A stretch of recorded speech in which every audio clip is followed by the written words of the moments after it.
From the Kiss 92.5 studios in Toronto, Canada. Are you ready? Ladies and gentlemen, This is Roz and Mocha.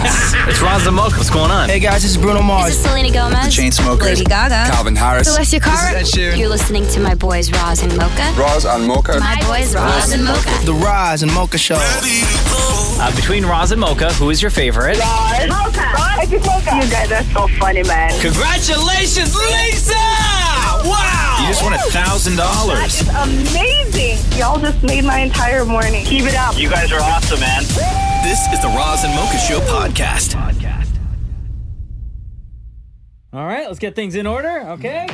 All right, hey, it's time for Name That Quarantune. Name That Quarantune. Far more difficult than it sounds, which is, are you able to name a very famous song, almost legendary track, by only hearing the first line of that song? Artist and song title. It's very difficult, even for legendary tracks. You guys have gone down in flames before. As always, it will be you, Mocha, against Dammit Maury. Hello? Hello? I'm always going down in flames. Hello? Hi. Okay, there we go. Shem is here as you will be the judge and scorekeeper. Shem, hello. Hello. Okay. Now, Mocha, can we and everybody at home hear your buzzer, please? Maury? So Mocha's is the sort of deeper, more masculine The one that sounds sounding like a buzzer. winner. Yes, that's the one. That's what I'm going to say. So here we go. Again, you will only going to hear the beginnings of these songs. Now, today's theme for Name That Quarantune is these are all songs that turned 20 in 2021. Oh, These are all tracks released in 2001. Okay. All tracks released in 2001. That is the theme for today's Name That Quarantune. How do you think you're going to do? I'm going to dance around your butt. Okay. Wow. like Can I believe that you're going to dance now around when you my say butt? dance around your butt, like does that like are you going like around in circles or like you go like I don't know. Okay, never mind. Okay, hit me up with number 14, please, Mocha. Mocha. Can't Get You Out of My Head by Kylie Minogue. Wow, yes. Oh, I was not going to say that. What were you going to say? Cardigan's love song. All right, here we go with 7, please.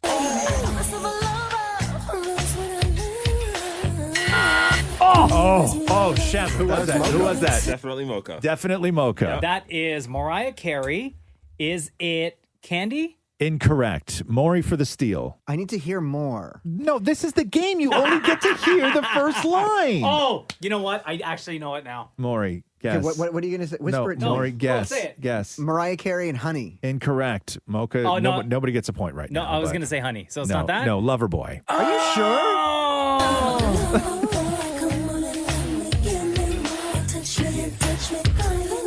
Wow, this song's 20 years old? It is. Okay. Hit me up with number 20. Look at the stars.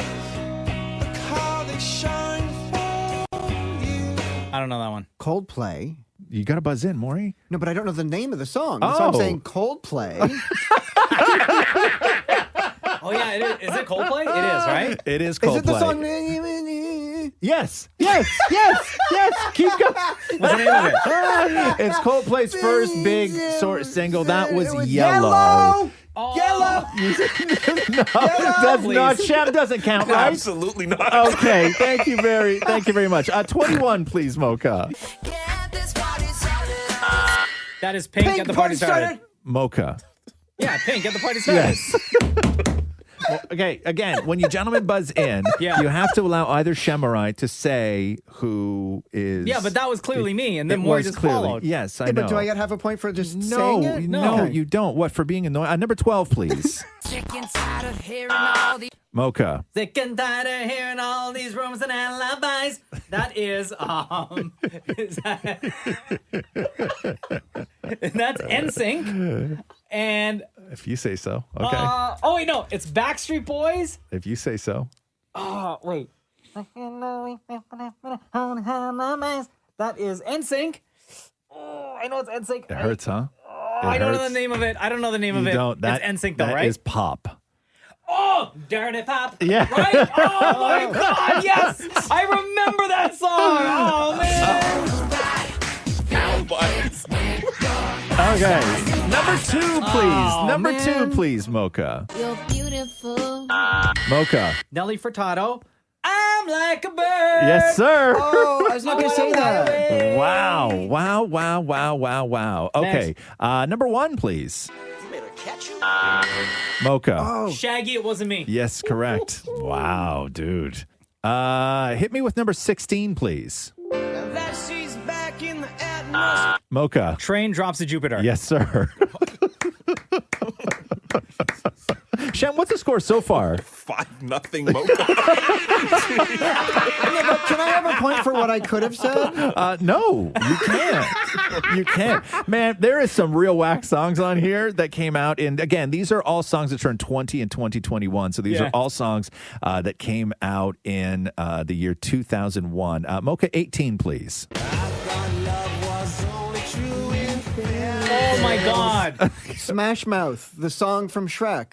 Mocha, That's not who it. actually buzzed in first. It is I'm a Believer by, and I don't know the name of the artist or the group. Smash Mouth. Yeah. Oh, is it Smash Mouth? It is Smash Mouth. Yeah. Oh, no, I had no nobody idea. gets a point on that. Nobody gets a point on I that. thought it was somebody else. Give me 15, please. And then we got one more after that. 15. Maury. Jennifer Lopez. And? Oh, I don't know the name of the song. Maury, why are you buzzing in then? You know Just the so game. he can't. But he just then gets to steal. Yeah. Love Don't Cost a Thing by Jennifer Lopez. Correctamundo. See, you're not helping things.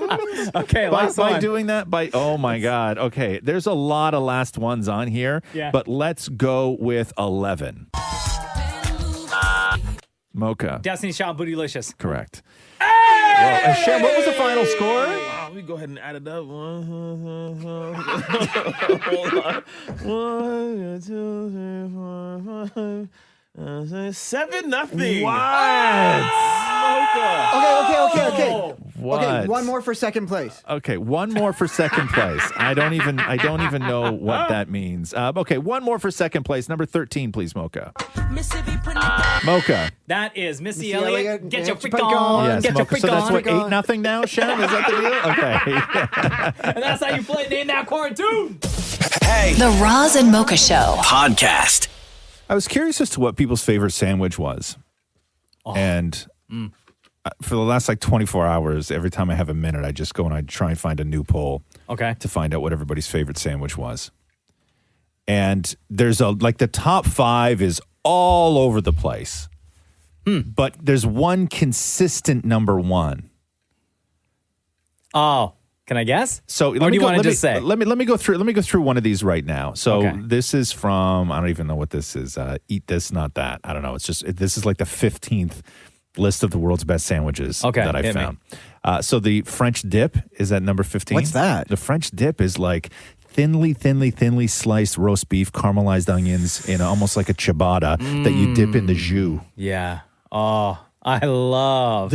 Wow. Where do you get the jus from? From the cooking process of the roast beef. That's nice. So it's kind of like Thanksgiving dinner. Good. No, it's not. No, not at all. It's like a French dip sandwich. Yeah, it's like a French dip sandwich. Yeah. It's like, you know what? It's more. It's less like Thanksgiving and more like Monday leftovers from a Sunday roast. Oh, okay. So good. Yeah. So you know what I mean? Does that make sense to me? To you? And then a little bit of I always put a little bit of Dijon on that bottom layer, right? With like a side of potato salad. No more. We're talking sandwiches. You're about not to exit sides. this conversation in the second. At number 14 is the Reuben. Yeah. It's my favorite. You like a Reuben? That's your number one? Are you kidding me? Really, Matthew and I were on the hunt for a Reuben the other day. Now, interestingly enough, the debate as to, we're not going to debate what is a sandwich and what is not a sandwich. Like a hamburger is not a sandwich, a hot dog is not a sandwich, a taco is not a sandwich, so we're not even going to have the discussion. However, number 13 on this list is a meatball sandwich. Oh, my favorite. Okay, Oh, my God. is that your favorite? I love meatball sandwiches. Are you kidding me? More, yes. I have never had a meatball sandwich. Why is that? What? I have You never. had a terrible childhood. But when would I have ever needed to have a meatball but not sandwich? even Needed as a- to have a meatball sandwich. But not even as an adult? No, like I see it on the menu, but then I also see assorted or something else that to me is better. Really? I've never had a meatball You would sandwich. choose Here's assorted hold on. over meatball I'm sandwich? afraid of one of the balls falling out of my shirt. Okay. Same. At number 12 is egg salad. Oh, yes. Gross. Now, at No, number thanks. 11, I disagree with this because I think it should be higher on the list, man. But I guess maybe it's an acquired taste. I don't know. But at number 11, they have the tuna sandwich. That should be To number me, one. to me, that should be higher, man. It's all right. Yeah, but Mocha, it's a universally loved sandwich. Pulled pork sandwich at number 10. Yeah, give me. Peanut butter and jelly is at number 9. Okay, I was going to say, when you were talking about this list and what people were putting on the top, Yeah. I thought that people everywhere were going to say peanut butter and jelly Nope. was number one. Peanut butter and jelly is Wow. number 9. What about peanut butter banana? It's not on the list, Maury. Stop. Just read it. I have the list in front of me. I'm just asking. How about this? Stop asking. That's Elvis's favorite sandwich. It's true. Bacon and egg, like a Sure. you know what I mean? Agreed. Like a Yep. breakfast sandwich kind of thing. Club sandwich is at number 7. Sure. BLT is at number 6. Perfect. A ham sandwich is at number 5. The classic ham on white okay. is at number 5. A roast beef sandwich Yep. is at number 4. So I imagine that's cold roast beef. Number 3 is the turkey sandwich. Number 2 is the grilled chicken sandwich. I know it's missing. And number 1, and this, I'm telling you, this is like on so many lists. Yeah. The number 1 sandwich, what people consider to be the ultimate sandwich, their number 1 favorite sandwich, on top of everything that we just read. Is it corned beef? No. Grilled cheese. Yes. How did we miss grilled cheese? Grilled cheese. And didn't you say once that you love to dip it in tomato soup? Everybody loved to dip a grilled cheese in tomato soup and watch Gilligan's Island. That's how we grew up. Oh my God, it's like you were next to me on the couch. No, that never happened. That never, in case anybody's just tuning in right now, that never happened. Here we go. The Roz and Mocha Show. Podcast. No respect for people's time whatsoever. Who? Damn it, Maury. Oh, God. You know where I'm going with this. Yep. How many times have I said on this show that when we're done and we're wrapped this show, I know how busy of a day you have, Roz. It's true. Because after this show, you go and you do job number 2, which is working for ET Canada. Yeah. And then you spend time with your family. Right. So I don't bother you with anything. No. No emails, no texts, no phone calls, nothing. No, you're If it's dynamite. like super important, only if it's really important will Yes. I hit you up. And first thing I'll do is text you. Exactly. Damn Maury, on the other hand, zero respect for anything whatsoever. We'll call, we'll text, we'll email, we'll do everything. And last night, recorded a phone call that he made to you while it sounds to me, because there's no timestamp on this, it sounds to me like you're in the middle of cooking dinner Right. for your family. Yes, I was. And as always, damn it, Maury calling you for straight up nonsense. Yo. Hey, how's it going, man? Good. Hey, do you remember earlier this week we were talking about sandwiches, like the best sandwiches? Do you remember the sandwich list that you did about sandwiches? Yes. Okay. Well, by the way, did you know the pilot prefers his sandwich plain? Okay. Okay, I had a question for you. Right. If you think about Roz, Mocha, and Maury, are you the bread or are you the meat? Well, I'm certainly not going to allow you to consider yourself the meat. Well, see, I thought I was the meat because there's Roz, Mocha, and like sandwiched between is Maury.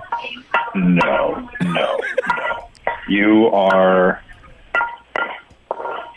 You're the pickle that I didn't order that winds up in the garbage. Ouch. Well, that's not the question. I was asking, are you... Well, and the other thing I was thinking is you're like super tall, that you're both pieces of bread because we could just fold you in the middle. Okay, listen, man. Stop sexualizing sandwiches. I'm not. I'm just saying, are you the meat? Lunch doesn't need to be sexy. So then you're saying you're the meat to my bread. No, Yeah, but no, you're like a little cracker that's a little bit off. And then oh my God, and you're the meat that's spread on top of the cracker. No, I'm not spread on top of anything. By the way, since we're talking about sandwiches, let us get together. And do what? You wouldn't know what to do. You would be in such shock if I ever said yes. I love this conversation so much from my head to my toe. Tomato. Don't you have a family? And by the way, if you're on the beach, what's the best... Oh, no, I ruined that joke. By By the way, for the record, I just asked you twice if you had a family, and you were silent. Because I'm still picturing you as the meat. That's the fourth time. That's four times now I've asked you, don't you have a family? And you've literally, you don't even try to make a joke. You just say nothing as if I never asked it. Don't you have a family? Okay, you know what? Before I break down our sandwich again, I want to say I loaf you. So harsh. You what? I loaf you. What does that mean? Instead of love? Hello. Oh. You have to pick up the phone. This is my thing, is that he calls and calls and calls and calls. And there's so much going on right now, right? With COVID and with restrictions and with this show and everything else that we have to do. Like, if I get calls during the day, normally I'm hesitant to answer, but I feel that I have to, because on the other end of that, you expect information that is worth picking up for. Right? Especially when the phone call comes in after your typical Thank business you. hours. Thank It you. must be something so important that it has to be Thank dealt you. with at the time that's relevant to the very following day. Exactly. But instead, you get who's the meat in the sandwich. Yeah. The Roz and Mocha Show podcast. Can I get some advice from you guys? Yeah, sure. Okay. No. Don't do it. So we have new neighbors upstairs. Okay. And new neighbors behind us. Okay. And I've tried to let it go and try and block it out of my mind, but now it's just continuing and it's getting a bit ridiculous and I don't know what to do, whether I knock on their door and try and just be that neighbor, but then they know what I look like, or do I Spit it call out, man. downstairs? What's the problem? People are having way too much sex. So what? But I can hear it constantly. Uh-huh. Fight fire with fire. No, but I want to sleep. So do they. You're the only, like, did they make your condo out of balsa wood? I've never heard. I think so. I've never heard somebody live in a condo who has the noise complaints that Maury does. I know. Like, aren't those walls concrete? No, apparently not. Like, you shouldn't be able to hear. Because last night they were both upstairs and behind me at the same time. Okay. And I'm lying there with my eyes wide open. Right. And what's Matthew doing? Lying there with his eyes wide open. Okay, so if you're laying there with your eyes wide open, Matthew's laying there with his eyes wide open, and you're listening to this stuff go on. Yeah. Why aren't you like... Give him something to talk about. Challenge accepted. Yeah. Oh, I was lying there going, I just want to go to bed. And you guys would fake it too. You would just jump up and down on the bed and yell at each other, right? Like, you wouldn't even, like... We did that on Saturday when they were doing it. Oh my God, Maury. Here we go. The Roz and Mocha Show Podcast. Yo, What's up? I'm reading this story of this guy who lost the password key for his Bitcoin wallet. Yeah. A guy named Stefan Thomas in San Francisco. And we'd talked about this for years because Maury has a Bitcoin wallet and he lost his, what do they call it? Like an iron key? Is that what they call it? And he lost his key. And with almost immediately, too. Almost immediately. And we figured out, Maury, the amount... Well, because you have it on a piece of paper. Yeah. What are you supposed to do with a you wrote yours down on a piece of paper. The amount of money that you would have now in Bitcoin is around $1,700, right? Yeah, give or Something like take. that. And what Yeah. did you spend years ago on it? $60. $60. So Maury spent $60 on Bitcoin years ago. Now it's $1,700. Yeah. And he has no access to his wallet. And the problem is that when Bitcoin started, they let everybody sort of become their own banks. There's no centralization to Bitcoin. So if you lose your key, there is no way to reset it because there's no one to ask to reset it. Yeah. It is completely on you. And if you leave money in your Bitcoin wallet because you've lost your password, then that money is just gone. Like, you will never get it back. And they say, listen to this number, of the existing 18.5 million Bitcoin around the world, they say 20%, currently worth $140 billion, appear to be lost or otherwise stranded in wallets. So Maury, But it's not like someone can take my money. It's just always going to sit there. it's always going to sit there. Now, here's the problem, is that we go back to Stefan Thomas in San Francisco, who lost his key to access his Bitcoin wallet. Yeah. The problem is the way that the wallet works is you have 10 tries to put in your password. Otherwise, the drive itself will encrypt and you lose everything. Okay. He is on password try number 8. Oh, no. Inside, So what's he going to do? Inside his wallet is $234 million in Bitcoin. Wow. Wow. He says that he lies in bed at night and just thinks about it and thinks about it and thinks about it, all the different possibilities and passwords. And then he has his laptop with the Bitcoin on it in a vacuum sealed bag in another part of the house. And then he'll just sit there and type in a password and then it'll say no. And then he puts it back in the bag and leaves it and then just spends more time trying to think of what the password may Whereas be. I'm just trying to find the post that I wrote it on. Where? He lost his piece of paper. He lost it years ago. He said he lost it. And this So is he has the thing. 2 tries left. He has 2 tries left. 2 tries. Otherwise, $234 million is gone forever. Can he go somewhere to have somebody like hypnotize him to try to get back, like dig deep into his memory banks? Yeah, but to find the password. You know, the password's like 6 words. Yeah, but the problem with that is, right, how do you trust the guy that's doing the hypnotizing? If I went to you and I don't know you and I'm looking for a hypnotist, I go on Kijiji and I find a hypnotist and I walk into the hypnotist's office and he's like, "What can I do for you today?" And I'm like, "I need you to hypnotize me because I have a Bitcoin wallet on a computer at home that has $234 million on it and I have misplaced the password, so I'm hoping you can hypnotize me to help me get that out. And then I can just leave your office peacefully and just go and collect my money." You think that there's a problem there where you're going to trust somebody to hypnotize you and then set you on your way? Why are you telling the hypnotist all of that information? Well, this is what I'm saying. So 2 things. Number 1, what if he was truthful with the hypnotist and said, "You help me out, I'm going to give you some of this money." Right. Right? Or you just completely lie and don't tell him anything about Bitcoin and just say, "There's these passwords that I have for these various accounts and there are 6 of them and I need to retrieve them from my memory banks. Can you help me?" Don't say the word password. Just say, "I need you to help me figure out my 6 favorite words." Jeez, but I think everybody's passwords are different, though. I think everybody has weird ways of doing it. But yeah, so this guy in his computer, in his house, in a vacuum bag is a computer that has $234 million in Bitcoin on it. And he is at try number 8 of 10 to put in his password. Otherwise, he loses it forever. Oh, good luck, pal. Here we go. The Roz and Mocha Show Podcast. Hey, Amir. Hey. Hey, it's Roz and Mocha. How are you? Oh, how are you? Okay. Hold on. Before you say anything else, Amir, let me tell Roz why we're talking to you. Because we got an email from Amir's wife, and please correct me if I'm saying her name wrong, but is it it's right. Bareje? Yeah, it's right. Okay, so Bareje said this. "It's been a year since my husband has arrived in Canada, and the Roz and Mocha Show has amazingly improved his English. He listens to them every day on his way to work and loves the show. I'm thankful for your show, and I wanted to cheer him up and motivate him and kindly request if the Roz and Mocha Show could call him. So, Amir, welcome to the Roz and Mocha Show." Wow, I didn't know that. I'm surprised. Welcome to Canada. Where did you move from?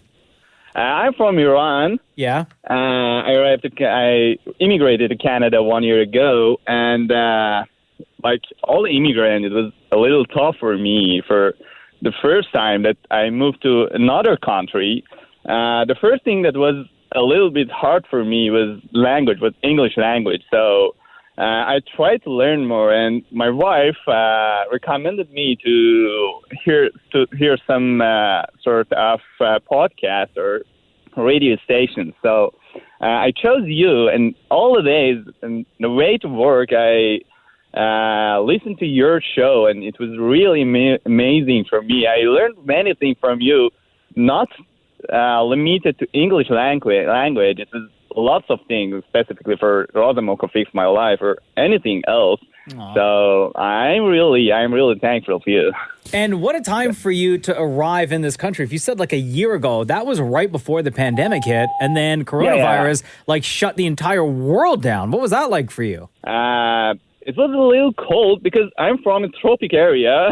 So on that day, I was postponed everything to summer. And when summer comes, everything shut down because of COVID-19. So I lost a lot of things in Canada. So I'm looking for the future to get rid of this pandemic and discover Canada more. When you arrived here, how much English did you know? If I want to be honest to you, it was like I'm a banana. Really? Oh, really? Yeah. You know, I'm a banana. Really. Oh, man. Wow. So you've made just incredible progress. Oh my God. Oh, thank you. Thank you so much. And you had a really huge part of it.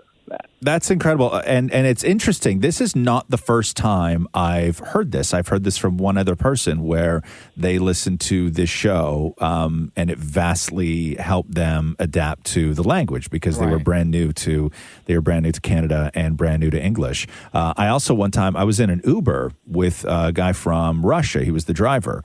And he was explaining to me that he Ubers twice a week. He drives Uber twice a week. Yeah. He doesn't need to. He had another job, but he doesn't need to. But he had extra time and he Ubers twice a week just because he felt that having conversations with people in his car, he used it to help his English. Oh, wow. Because it was just people would get in and they would talk about sports and they'd talk about the weather. And he's like, that was the stuff that you couldn't learn from classes. He's like, this conversational stuff. So he drove Uber to actually help improve his English.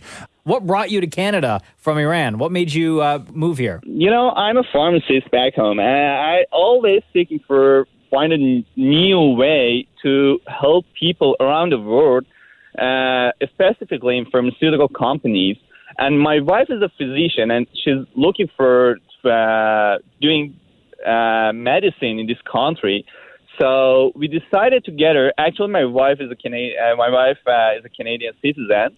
So we decided to move into Canada to seek our ambitions more in this country because we believe that we have more opportunities in this country. Yeah. So you moved here with your wife? Yeah. My wife moved to Canada 1 year before me. Yeah. To do some stuff about my immigration, and then I moved to Canada last year. Yeah, it's hard, man. It's tough. And it's tough. listening to the Roz and Mocha Show has helped with your English. Have you, in listening to the Roz and Mocha Show, mastered the art of the "that's what she said" joke? Yeah. Or maybe you just need a little bit of practice, right? Thank you. That's what she said. Maury wants to say something to you. I need to know what it's like when your wife moved away from you and you were alone for a whole year. Yeah, Maury thinks that would be wonderful. Yeah, it was really tough. Yes. Yes. Well, Amir, officially, welcome to Canada. Welcome to the Roz and Mocha Show. It was so wonderful talking to you. And, you have our phone number. Feel free to call us anytime, okay? Thank you so much. And I should thank my wife, too, because it was really surprising for me. And hope to see you. Yeah, man. For sure, brother. You take care, man. You too. Take care. Here we go. The Roz and Mocha Show Podcast. Drama on The Bachelor last night. I missed it. Yeah. What happened? Tell me everything. We can't go through everything. We have to just sort of choose what we're going to focus on. And we're going to choose to focus on the same thing that the producers of The Bachelor chose to focus on, which is Victoria. Okay. She's the hot mess that calls herself, like when they put her name up on the screen, where it would be like, Kelly, dental hygienist.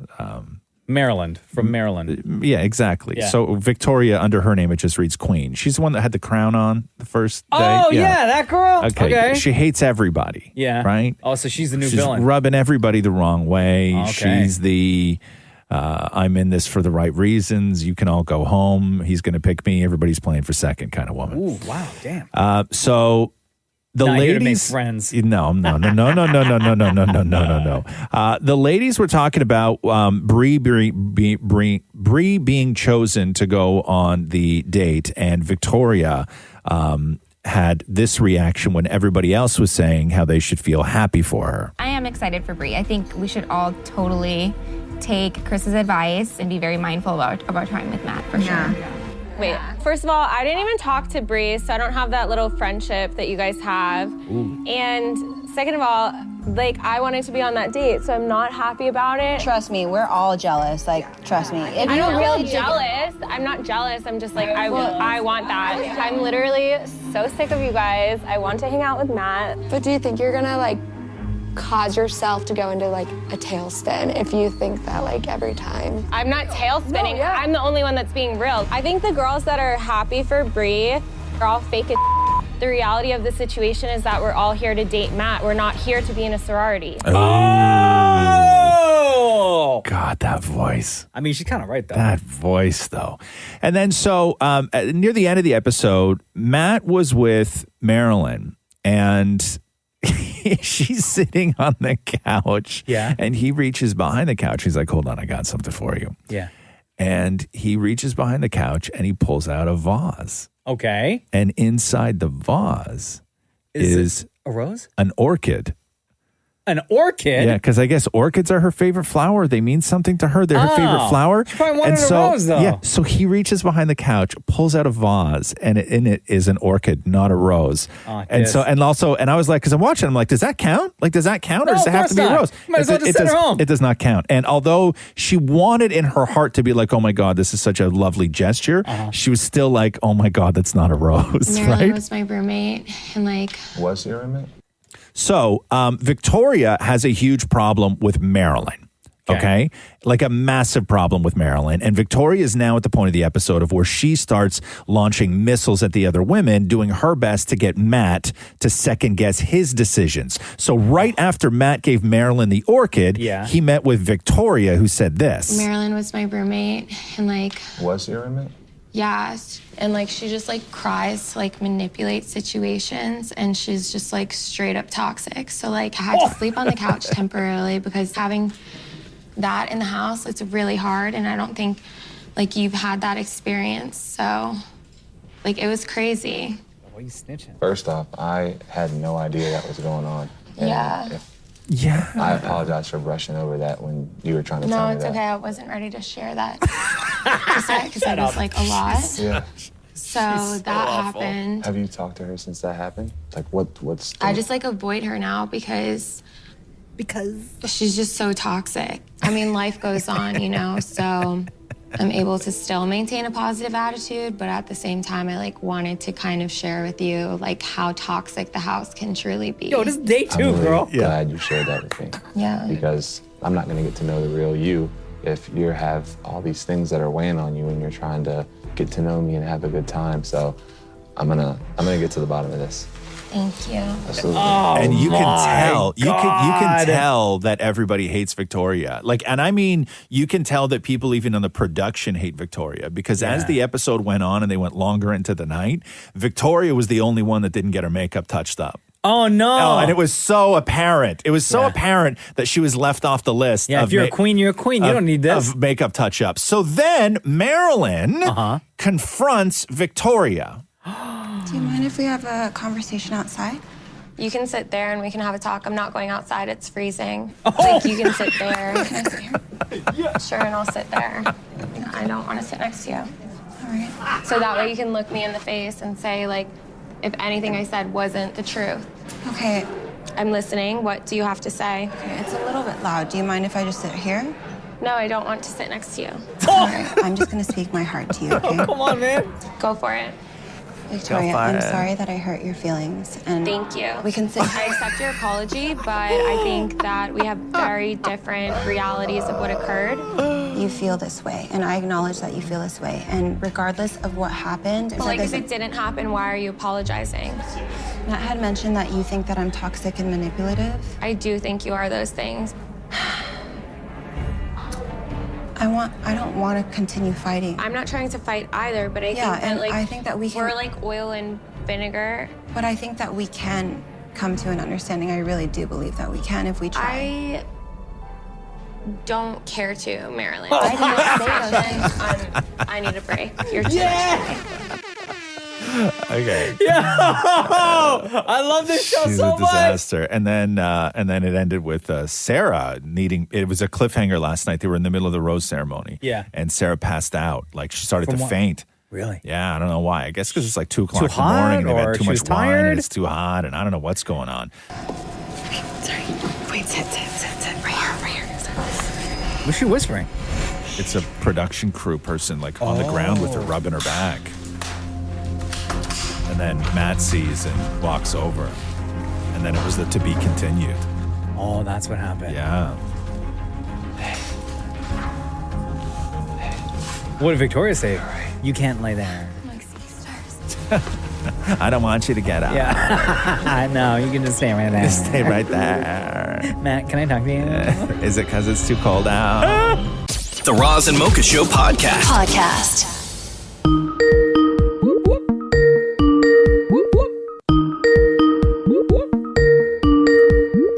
Boom, boom, boom. Yo! Kaitlyn Bristowe. What's going on? How are you? Singing the Skype song? Yeah, we were.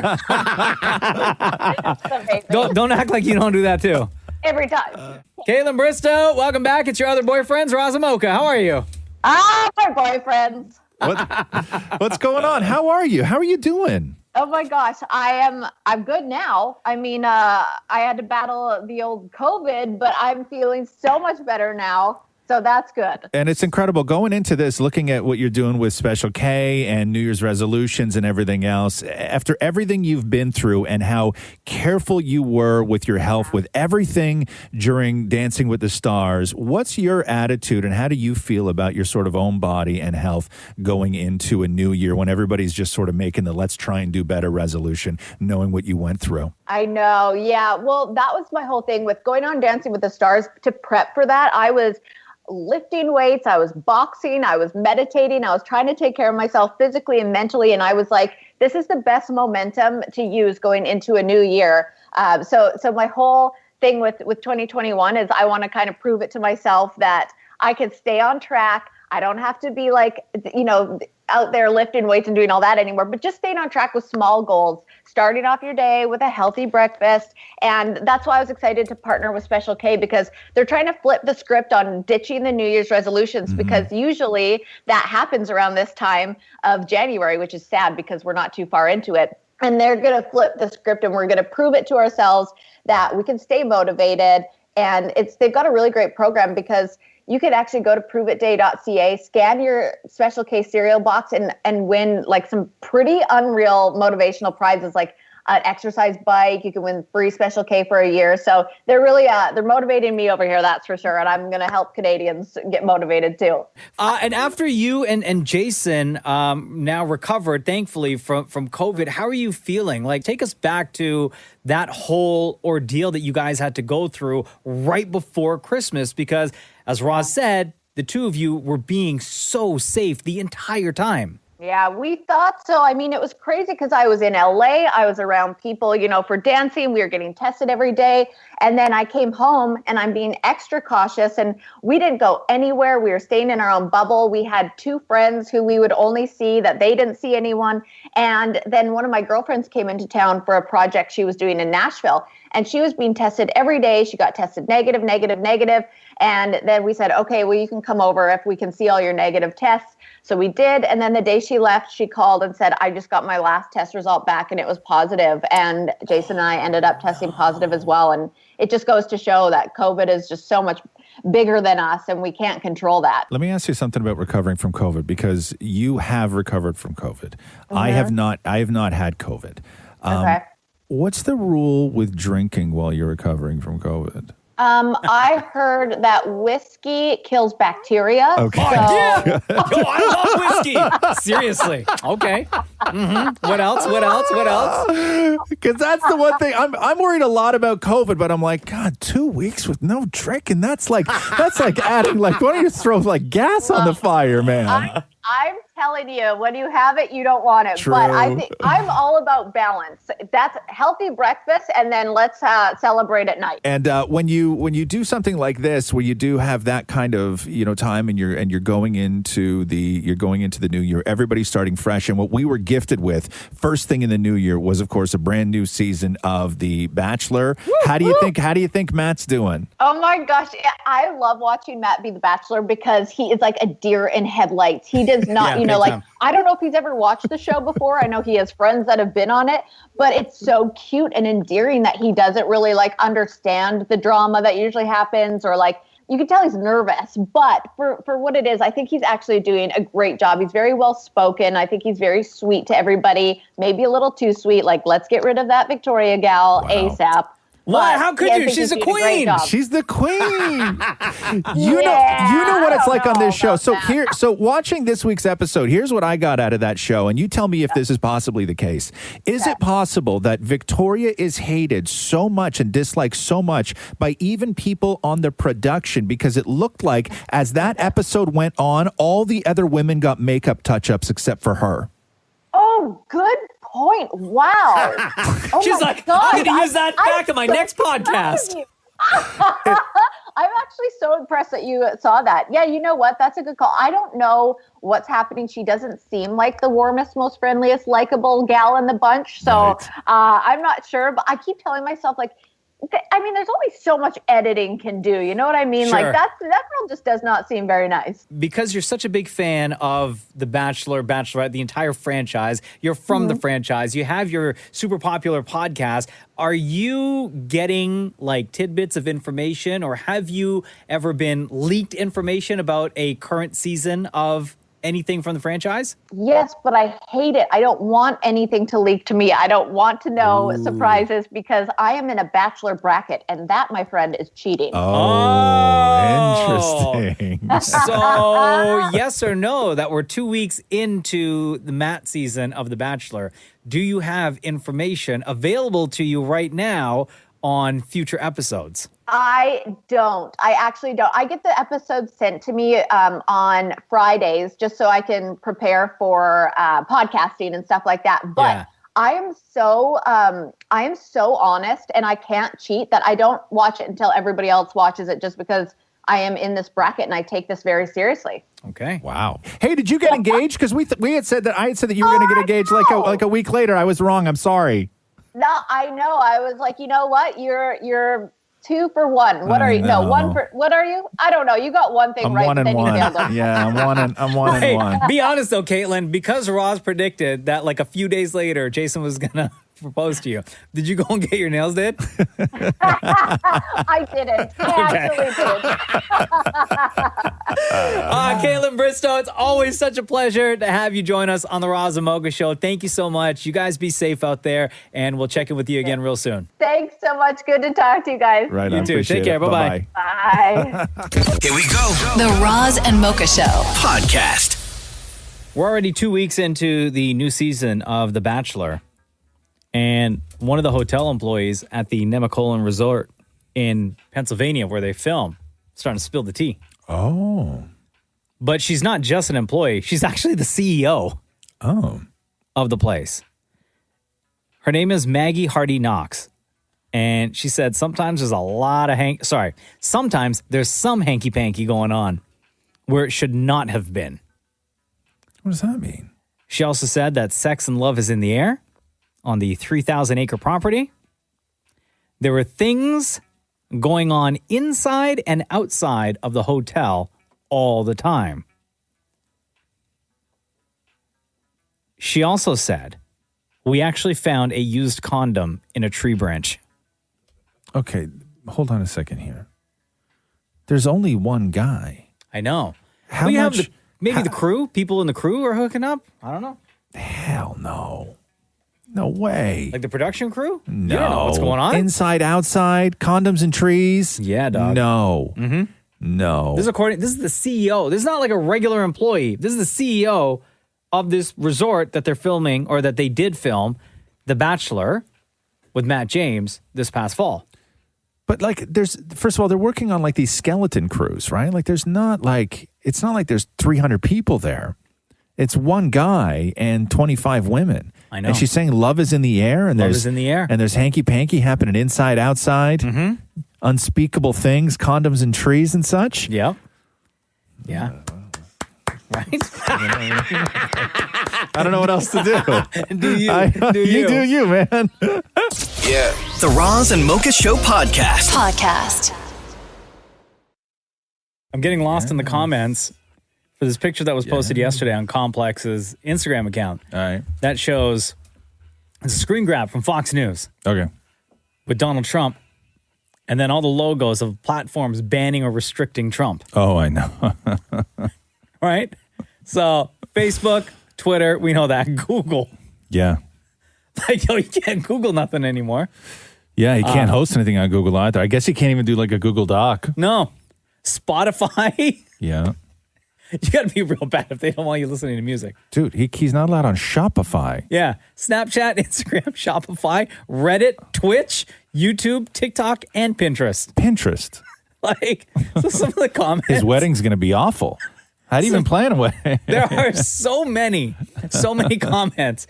We're all like, yo, here comes this OnlyFans. Do you know how well that would do, though? He'd probably be. He would be the highest most paid, successful. Absolutely. Right? Absolutely. Somebody said, I might make an app just so I can ban him from it. Yeah. Somebody wrote and said, yo, mans can't even listen to music anymore. Like, nobody wants to publicly look at Donald Trump naked, but I think that there's a handful of people that would privately really enjoy looking at Donald Trump naked. Somebody said, TikTok banned Trump before he could ban TikTok. I know. That was the plan, too, right? Somebody wrote, boy can't even Google what to do next. Somebody said the United States really had to revoke his phone privileges. Another person wrote, how will he live without Pinterest? I know. Another person said because of Twitch, the Twitch ban, now I can't watch him play Fortnite.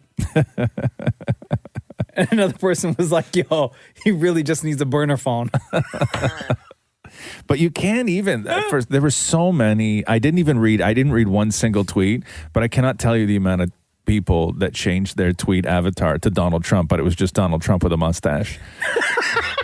He tried tweeting from one of his, I guess, staff's Twitter accounts, and then they banned that person. Oh, did they really? Yeah. Jeez, so he can't even tweet as somebody else. And by the way, he's not on LinkedIn. I just checked. Oh. Not yet, anyway. Exactly. This is the Roz and Mocha Show podcast. I want to play this for you. Yeah, please. Some audio from a flight to D.C. This was like on Tuesday. American Airlines and United have announced that they've banned alcohol on all flights to and from D.C. after what happened on Wednesday. American already wasn't serving booze in its main cabin because of COVID, but now it's banned alcohol like everywhere, including first class. Including first class? Including first class. I would not stand for that. On Tuesday, a flight from Utah to D.C., Mitt Romney was on that flight, and people were chanting this. Know what we think! Traitor! Traitor! Traitor! Traitor! Traitor! So we're all yelling this on this flight, right? Yeah. So this next one. You gotta have the thick skin to get into politics, man. I would never leave the house again. So this next one is a flight from Texas to D.C. Yeah. And things are so wild. I guess this took place on Tuesday or early Wednesday. Yeah. So from Texas to D.C., and the whole plane is wild. Okay. Somebody had a tiny projector that they projected on, like where you would store your carry-on. Yeah. Right? Projected a banner that said Trump 2020. Okay. And people are screaming and yelling, and all this happens. Stand up. Let's see who you are. Let's see who you are. Let's go. We're done with your Wake the hell up! Trumper. Biden is a pedophile. They call Biden a pedophile. They're all yelling at each other. Flight attendants trying to calm everybody down. Flight attendant, his name, he just threatened all of us. He just threatened to kill us. He just threatened all of us. Stand up, boy, stand up. Picture. Let us say what a little antenna looks like. Here's young Keith here. That's no example. That's just wild. Jesus. These are the guys we came to wipe out. No, that's not how I'm talking to you in the eye. So what the guy just said was, because he was on his way to the rally. We had someone make a threat against us. And what that guy just said was, these are the guys we came here to wipe out. Oh, God, yeah. I don't know, man. Too many wild people. Yeah. Too many wild people. So because of this, now American Airlines and No United drinking? have banned alcohol on flights to and from D.C. You ever flown to D.C.? Never. Never. You did, right? Yeah, many times. For whose inauguration? Was Oh, it? no. I've been to D.C. because they do the Kennedy Center honors there too, right? Oh, right, Which yeah. is sort of like the Rock and Roll Hall of Fame for the arts kind of thing where Yeah. they induct people. So I used to cover those every year. I've been in D.C. a whole bunch of times. My first time in D.C., I stayed at the Watergate Hotel, which was real crazy. Who'd you see? Obama? No, it was way before Obama. Oh. Yeah. Clinton? Who would it have been? No, it would have been Bush. It was. Oh, It was. did you guys kick it? Yeah, because when was Obama? When was Obama won? 2008. 2008, yeah. Right? His first term. 2008. Yeah. So it would have. I would have been before. It would have been the year before that, Okay. or even 2006. I guess it was my first time in DC. But it was weird flying to DC in the early 2000s, like 2006, 2007, because I flew out of Toronto, and 9/11 was still sort of prevalent in the way that they organized travel to and from DC. And anywhere else, when you went to the airport, you would go to the ticket counter, you would get your ticket, you would go through immigration, then go through security, then you would go to your gate. But it was weird because when you flew to DC, you went to the ticket counter, through immigration, through security, to a completely different part of the airport, Okay. through more security. There's another security section at the airport? There was another security checkpoint before you got on a plane to DC. What do they do there? They ask you questions? No, they interrogate you and full stuff? wand you. Yeah? Everybody's bag is open. They take all your stuff out? Regardless, there wasn't even anything to slide your bag through. It's just you put your bag on a table and they open it and they went through it. Do they empty it? Yeah, they go through everything. Do they put it back? I hate it when they don't No, put it back. I mean, do they put it back? Like, it's not their job to refold your drawers. I know, but right? when you're just taking carry-on, I like you know. meticulously organize things Yes. and pack it in a Thank way so it you. all fits. Bro, I'm telling you, and then I stress when I'm on the flight. Yeah. I've done that, and it makes, you know what it makes you want to do? What? It makes you want to, for that one day before you get on a flight, to just wear 5 pairs of underpants. Right? Yeah. Because the first pair are just going to be your daily pair. The other pair aren't going to get too dirty. No. And you just take them off when you That's get to the rest of the hotel. week That's pair. the rest of the week, right? I know. It's so uncomfortable, though. It's so uncomfortable when Who somebody wants goes through you. Who wants to go through that uncomfortableness? And especially that, because when you get through security and they don't look through your bag, you have a sigh of relief. You're like, all right, I made it. Yeah. And then you would go to this other part flying to DC and they would go through everything. Like, and I mean, like, if you were like, you know, you sometimes when you're alone on vacation, you bring secrets. Sure. Right? You know, Maury, there we go, buddy. There we go. There we go. Hey, Maury, you ever been to DC? No, he has not. Here we go. The Roz and Mocha Show Podcast. Anybody in this room into Pokemon back in the day? No. No. I was too old for Pokemon. It was a little like Pokemon came out when I was too old for Pokemon. Yeah, Maury? I remember it in high school. No, but the question is, were you ever into it? Yes, I was. Oh. Do you have any of the cards? Not anymore. Oh. So I don't even know how to play Pokemon, to be honest with you. a 1999 Pokemon first edition complete set of 103 cards are going up for auction and is expected to fetch upwards of $750,000. Jesus. That's 103 cards. How did you explain? Can you finish that and then I need you to explain Pokemon to me? No, I was going to say that people have been trading and buying these cards like crazy. YouTube douchebag Logan Paul last year bought one single card for $150,000. Really? Yeah, one single card. So how did you play Pokemon? Like, I know Pokemon. The most of my knowledge for Pokemon is the Pokemon Go game that everybody was playing on their phone. Like, I have no idea how to play. Oh, yeah. Dude, they have so many different versions of the video game. No, they no, have like the original game with the cards. I think it was just based on. I don't know what you did. I know Pokemon existed, Yes. and I know that people played. Yes. But I don't know what you did with those cards in order to play somebody or to win or whatever it was. From my understanding, because my sisters had the Pokemon cards growing up, but didn't like continue with the fascination or didn't continue the way other people did, right? Okay. Where it became part of their lives. But, and feel free to text at 925-555 if I'm wrong on this or to help explain a little bit more. But I believe certain characters had a certain level of power that when you play against one another, like you place one card down, I place one card down, whichever one had more power or more points assigned to that character is the more dominant. Okay. Again, I could be wrong.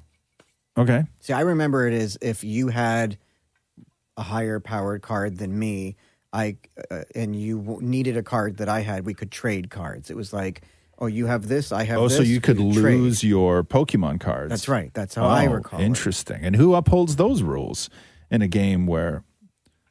What do you mean by upholds? Like if it's yourself. If I guess the rules have been set. Rules are rules. Yeah. It's kind of, I guess, Dungeons and Dragons. Like the rules are there. Yeah, but... Which, by the way, was awesome. I can't imagine... What would your dad have done, Mocha, if he bought you Pokemon cards and you went to school and lost them all playing Pokemon? I would probably come home and get the biggest ass whooping of my entire life. Yeah. Like Right? I played a lot. My dad would be like, "How did I worked 3 jobs? Yeah, to support this family. Yeah, right. Yeah. There was an episode of Everybody Loves Raymond where the girl needed a Pokemon card and it cost $400. Yeah. So Raymond goes out and finds this card and negotiates and buys the card for $400, brings it home, gives it to his daughter. He's so proud. She folds it, puts it in her pocket. He's like, what are you doing? See, I never, like, I played a lot of games where, you risked a lot of things, but I never lost anything. I lost my dignity, but I never lost, like, anything. I didn't lose my stuff. Well, there you go. 1999 first edition Pokemon 103 card set going up for auction, expected to get $750,000. By the way, the opening bid is like $125K. That's just your opening you say bid. That like it's no big deal. Sorry, not opening bid. Your minimum bid. Minimum bid is $125,000. Here we go. The Roz and Mocha Show Podcast. Yo, Bobby, welcome to the Roz and Mocha Show, man. What do you want to say? Well, I wanted to say that I had a theory. I've been binging to the podcast quite a bit now. I kind of caught up within 2 months. Wow. 2.5 months. In all the podcast episodes? Well, I'm at around the April mark right now of last year. Oh, okay. You got to, okay, cool. Yeah, I did quite a bit. I listen to it at work, so that's all I do, 8 hours a day, and thank you. even at home. But I had a theory. I know you guys are big Star Wars fans, but I had a theory about Maury. Okay. You guys are aware of Jar Jar Binks, correct? Yeah. Yeah. Are you aware of the theory that they say that Jar Jar Binks is a Sith Lord? Yeah. Yeah, I've heard that dumb theory before. Yeah. I know it's a pretty dumb theory, but when you look at it and you see all of the controlled chaos that Jar Jar Binks is capable of, right, and it still works out in his favor, sure. I feel like Maury is that Jar Jar Binks on your show. Maury's a Sith Lord? Maury is a Sith Lord. Maury, come in here. Are you a Sith Lord? Answer the man once and for all. Are you a Sith Lord? Even when he does his Yoda voice, does it not sound like Jar Jar Binks? Ooh, Sith I am. Yeah. Do you know what he's talking about at all, More? No. I assumed he had a lisp, and that's why he was saying Sith. Okay, so No, do you I understand what he's saying, though? Like, no. Okay. Do you want to explain it to Maury again? Okay, so Jar Jar Binks is a character that they introduced in the new. You don't have to go that deep. Like, just All right. Okay. We don't need to know the history. Jar Jar Binks is just a character that's kind of a goof Yes. on the show, on the movies, but and everything he does, he's a goof. Right. Much like yourself. I'm not saying that you, in a bad way, but you're a goof. But everything he does wrong. But it always works out in his favor. Right. And even the way he talks, it sounds like you're Yoda.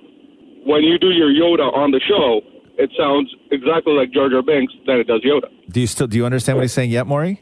I'm just trying to figure out, No. Okay. Thanks for the call, Bobby. Yeah, no problem, guys. Have a good day. Later, homie. Hey. The Roz and Mocha Show. Podcast. I'm reading this thing on Reddit right now that somebody in Vancouver posted. How many of you want to stop shaking hands entirely, even post-COVID? To me, shaking hands is disgusting. Hands are the dirtiest thing on the body. Hands are one of the top vectors of common cold and flu. And I've always hated it, especially at dinners out. Someone new shows up, shake their dirty hands. Okay, now I got to go wash my hands. No, I'll still shake hands. Will you? Yeah. I don't know. But it's going to be weird because what if I want to shake somebody's hand and then they do that thing of like, no, I don't shake. Like, I don't want, maybe I won't shake people's hands because I don't want to be inside that awkwardness. I don't want to have those moments with people. Then you're also retiring the saying, let's shake on it. Yeah, I know. But you can just like shake your bodies. Like that might take off. Could you imagine? Right? That's the new Somebody contract. says, hey, let's shake on it. Yeah, and you just do a shimmy. Yeah. Right? Yeah. We just Yeah. Like why not do that, right? And if you're not shaking, does that then, I guess, go away the pinky swear? Does that then go away the pinky swear? Yeah, that's what I said. Jesus. Yeah, I think that's right up there with it. High fives, everything, right? You can still slap each other on the butt, though. Because there's clothing involved. Mm-hmm. Yeah, I think that's probably safer. Yeah. I would actually feel more comfortable with a slap on the butt than, Really, than huh? a handshake. Yeah. Really? What if we Yeah. just ran our fingers through each other's hair as a way to make a deal? At the same time, like simultaneously, like you extend your hand, I extend my hand, and I just run my hand through your hair as you run your hand through my hair. No, because we're so too close. You get a little massage, and like while we're at it. No. Okay, how about this? Yeah. I would do that if we would have to face away from one another. Okay. And then do what? No, like, sorry. So I'd have to would like be reach around? No, Oh. not at the same time. So your back would be to my front, and then I run my hand through your hair, Yeah. and then I turn, Yeah. and then you turn. So my back is to your front. Right. So then that way we're not breathing in each other's space. Okay, why don't we stand back to back and then just rub backs? Maybe that's the new greeting where you just Okay, side to side or up and down? What's that? Like just in like circles, like you just like Hold on with each other. Let me Yeah. back up on this wall. yeah, like this, Hold like on. that. Yeah, Like imagine that's this? me. Like this? No, do like circles, like yeah, like that. Yeah, like we do circles. Like clockwise? Yeah, clockwise, and I go yeah, like like this? yeah. You know, I'm not gonna lie, guys. It Yeah. kind of feels nice. Yeah, and then you turn around, you face each other, and you go, deal. Right? So what are people saying? Are people not going to shake hands anymore on there? Yeah, a lot of people were saying that hands are disgusting and like all these facts about germs and stuff like that. But like these are all facts that we have known about forever. Right. But I guess it's a different time now. What about feet? No, because then they tried to, remember they wanted that to take off where you just like touch feet when you greet somebody, Oh, like the shoot foot a bump, shoe, foot bump. That's no, I ain't got the balance for that kind of game. Or rub noses? No, Maury, Maury, we're not touching faces, man. That's the whole thing. Hey, I'm just brainstorming. No, that's not brainstorming. That's not listening. And I don't mean just not listening to us, but you're not listening to the medical community. The Roz and Mocha Show podcast. I was just reading an article on the potential of another polar vortex. Another one. What was the last one we had? Not that long ago, I don't Wasn't it think. a few years ago when the ground shook? Yeah. So Was that across the country or that was just like it's here? all across the everywhere, right? country. Yeah, but different parts of the country get it in different ways. Yeah. But I bet Calgary gets it the worst. Yeah. So a sudden freezing up there. What's that? January 2019. Yeah, January 2019. Yeah. That was the last major polar vortex. A sudden warming event above the North Pole has the potential to force a polar vortex towards Canada, bringing bitterly cold temperatures and heavy snow. This is according to Environment Canada's Dave Phillips. Well, we always get He said cold it and won't. snow. He said no, but he said it won't just make it cold; it makes it face-numbingly cold, like extreme cold, not just cold, but like extreme cold. I'm suspect of this. Why? I'll tell you why. 22 people died in the last one. Yeah, Here's why I'm suspect of this. yeah. Because I think this is a scare tactic to keep people indoors. Keep people inside. You think the weather guys are now in on this? Yeah. I think the government has exhausted all options. Yeah, okay. hold to on have now. people Hold on now. Hold stay indoors and stop the spread of COVID-19. Okay. So they've gone to the weather experts and say, what kind of stuff can we say? Hold on now. Hold on to now. get people scared enough to stay indoors. But hold on. Yeah. In order for this to work, they would actually have to create a polar vortex. Yeah. You can't just have people say that there might be a polar vortex, because if you're at home and then somebody says there's a polar vortex and then you go outside and it's like -2, you're going to realize that they're lying. Yeah. So in order for this to work, they would have to create a polar vortex. So you're in the camp of that the governments control the weather? Yeah, they've been working on it. At the same time they were working on the vaccine. You know you're not alone in this, right? Mm-hmm. Absolutely. So They've what? been working on it. They've been working on it, and now they can control polar vortexes. Yeah. Yeah. Yeah. How'd that happen? With machines? Yeah. Oh, okay. I got you. And you know those giant windmills? Yeah. Those ones that look like Hold on airplane here. propellers? Now you are in. Okay, so hold on here. So not only you have just jumped deep into like 2 massive conspiracies here. So one, you're saying that the government controls the weather. Yes. And 2, you are No, now. not all weather, just a polar vortex. But they have the potential to control all weather, though. if they wanted to. Okay, and now you're saying that the wind turbines are bad. Mm-hmm. That they're actually contributing to this. Not all of them, some of them. Okay. How do you feel about chemtrails? Don't even get me started. Here we go. The Roz and Mocha Show Podcast. Roz and Mocha's Fix My Life. What advice can you guys give me? Okay, so my question is, got a problem you can't fix? Roz and Mocha got you. Hi, Mackenzie. It's Roz and Mocha. Hi. So, what's happening with you? I'm honestly just really tired of being my boyfriend's mother, and I'm constantly doing everything for him. Oh, Mackenzie says, Roz and Mocha Fix My Life. You just recently moved in with your boyfriend. He was very comfortable living at his mother's because she would do everything for him, including the dishes, the laundry, the cooking, the cleaning, and even taking care of his dog. Wow. Now, all these responsibilities are on me, and I didn't sign up to be his mother. I'm doing all these same things his mother did for him, and it's been going on for a month now, and I'm exhausted. I don't know how to transition him from having his mom do everything for him to now have him take the initiative to do things himself without dumping it all on me. Damn, Oof. Mackenzie. How old are you guys? So I'm 20, he's 23. Okay. Does he recognize the issue? I don't think so, honestly. I think that he just thinks that it should all be done by the time he gets home from work. Okay. Have you had a conversation about this? Like, somewhat. I keep telling him, like, I need help around the house. Like, I'm doing a lot. I have school. I'm still really busy, and I just need some help. That's all. And what's his response?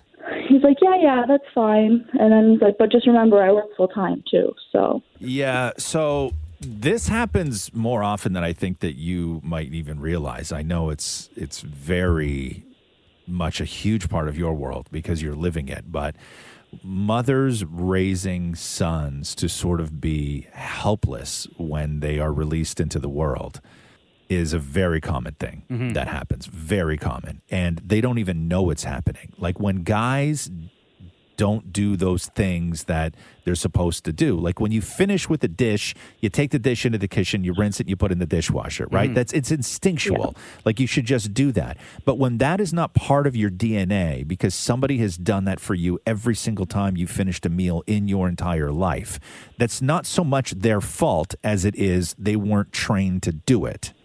They don't even know they left the dish on the counter because they get up from the table, go to the bathroom, and come back, and the dish is just gone. Right? Like that's that you need to have a conversation. I think that the conversation needs to be somewhere around. He needs to acknowledge that as wonderful and caring as his mother was, she sort of ruined him a little bit. Mackenzie, after dinner, when you guys are sitting there, what happens? Like once you're finished your meal, he finishes his meal. Who's the first one to get up from the table and what happens? So he will get up, he will take his dish over, and then he'll go sit on the couch. He'll take it over where? Leave it in the sink or he'll just put it on the counter? On the counter. Like just his, not yours? Yes, he won't even pick mine up. Right. Even if yours is like completely empty? Yes. Yeah. Okay. So. Have you ever said anything like, hey man, how about my plate? Or why don't you like give that a quick rinse? Yep, I asked him. He's like, oh, well, sorry. Yeah. Because he's just not used to it, right? No. But I get it. I know what this is like. It's like everywhere he goes, there's mini destruction left behind. Where it doesn't matter what he does, there's evidence of the thing he just did because he refuses to clean it up. Right. And I just don't want to make it seem like I'm nagging him all the time, too. No, because then this is not what he wants, right? Like he's used to living in a house with a woman who just does all of this stuff. But I think that the conversation needs to be that you are as wonderful as his mom is, and as wonderful as much as he loves her, everything else, you are not his mother. And there are things that his mother did for him that you cannot do because the relationship will not last. Even if he doesn't say the words, him just getting up and doing that, him getting up and taking his own dish in and not yours, him leaving behind stuff everywhere, socks on the floor, whatever it is, he's not asking you outright to be his mother. What it's even worse because you're expected to just mother him at that point. And it's the expectation that's put on you from him silently that is going to destroy your relationship. And I think that you have to be that blunt. I think that you have to say this ends today or this will not work. Okay.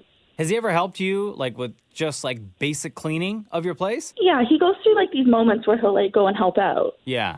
And then the next day he's just right back to But like help out because you asked him to help out? No, like one time, like I had gone to bed early and I woke up the next morning and some of the dishes were done. One time. Some of the dishes. One time. This one time I went to bed and I woke up and he did some of the dishes. But why not all the dishes? Yeah, he leaves the nasty one from cooking. Oh. Yeah. Okay. So this is, you have to be straight up with him and say, man, listen, I love you. You know, we decided to move in together because we got a real great thing going here.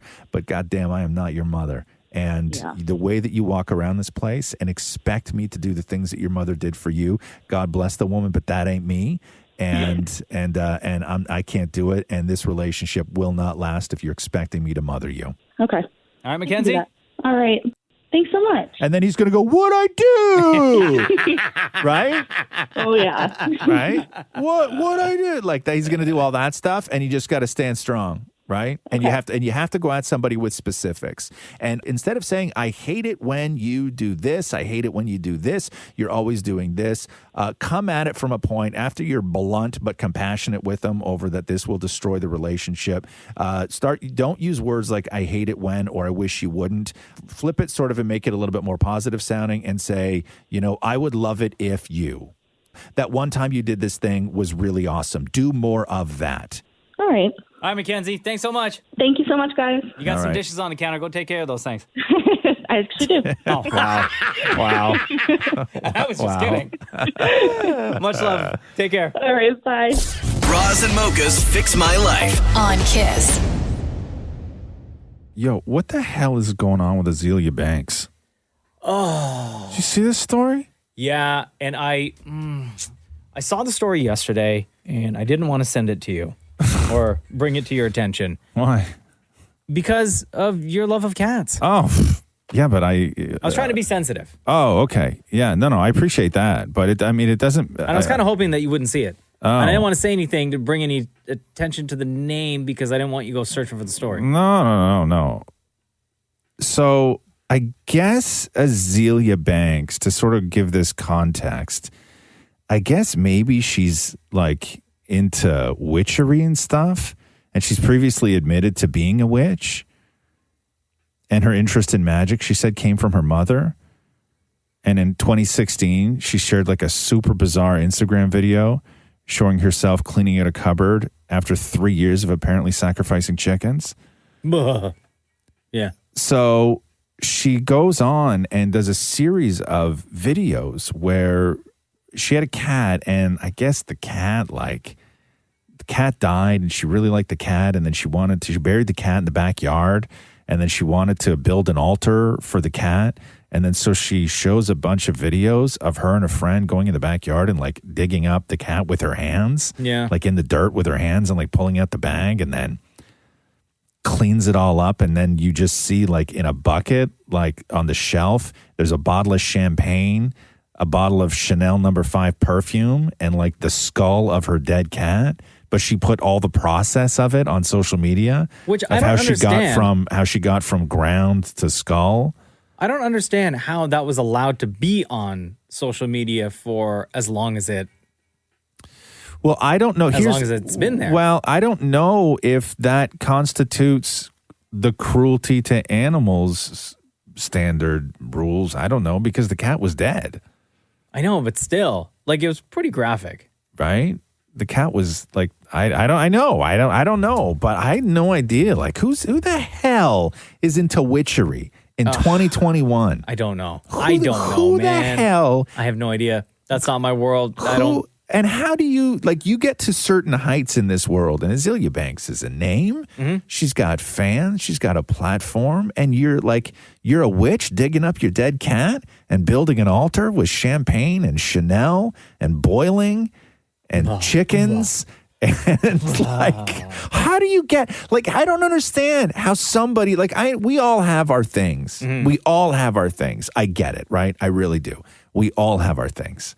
But I don't know how you get to the point of where Azealia Banks is with people in your inner circle where you now have managers and publicists and you have obligations and you have all this stuff. I don't know how you can still go home and people don't tell you maybe don't keep a cupboard full of sacrificed chickens for 3 years.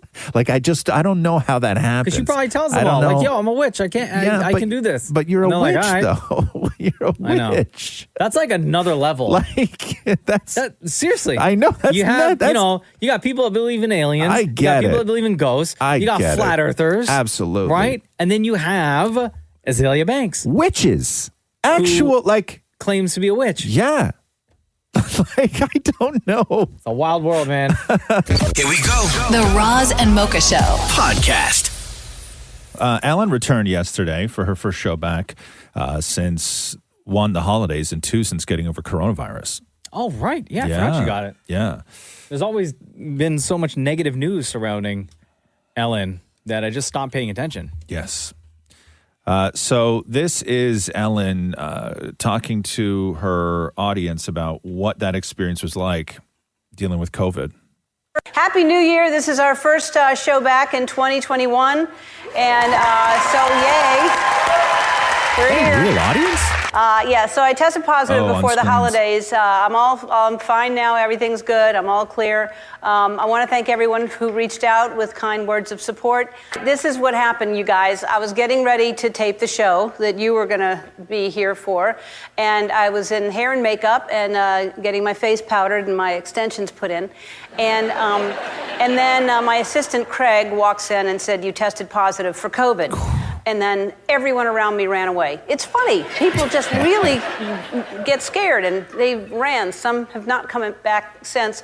Anyway, so then I went home. Obviously, I had to quarantine, and Portia made me sleep in a different room on a different bed because she wanted the race car bed all to herself. And so I slept for like the first 3 days. This is my experience with COVID. The first 3 days, I slept for 16 hours a day. And then, like, on the fourth day, I woke up with back spasms, and I thought I had pulled a muscle or slept weird because I was in a different bed.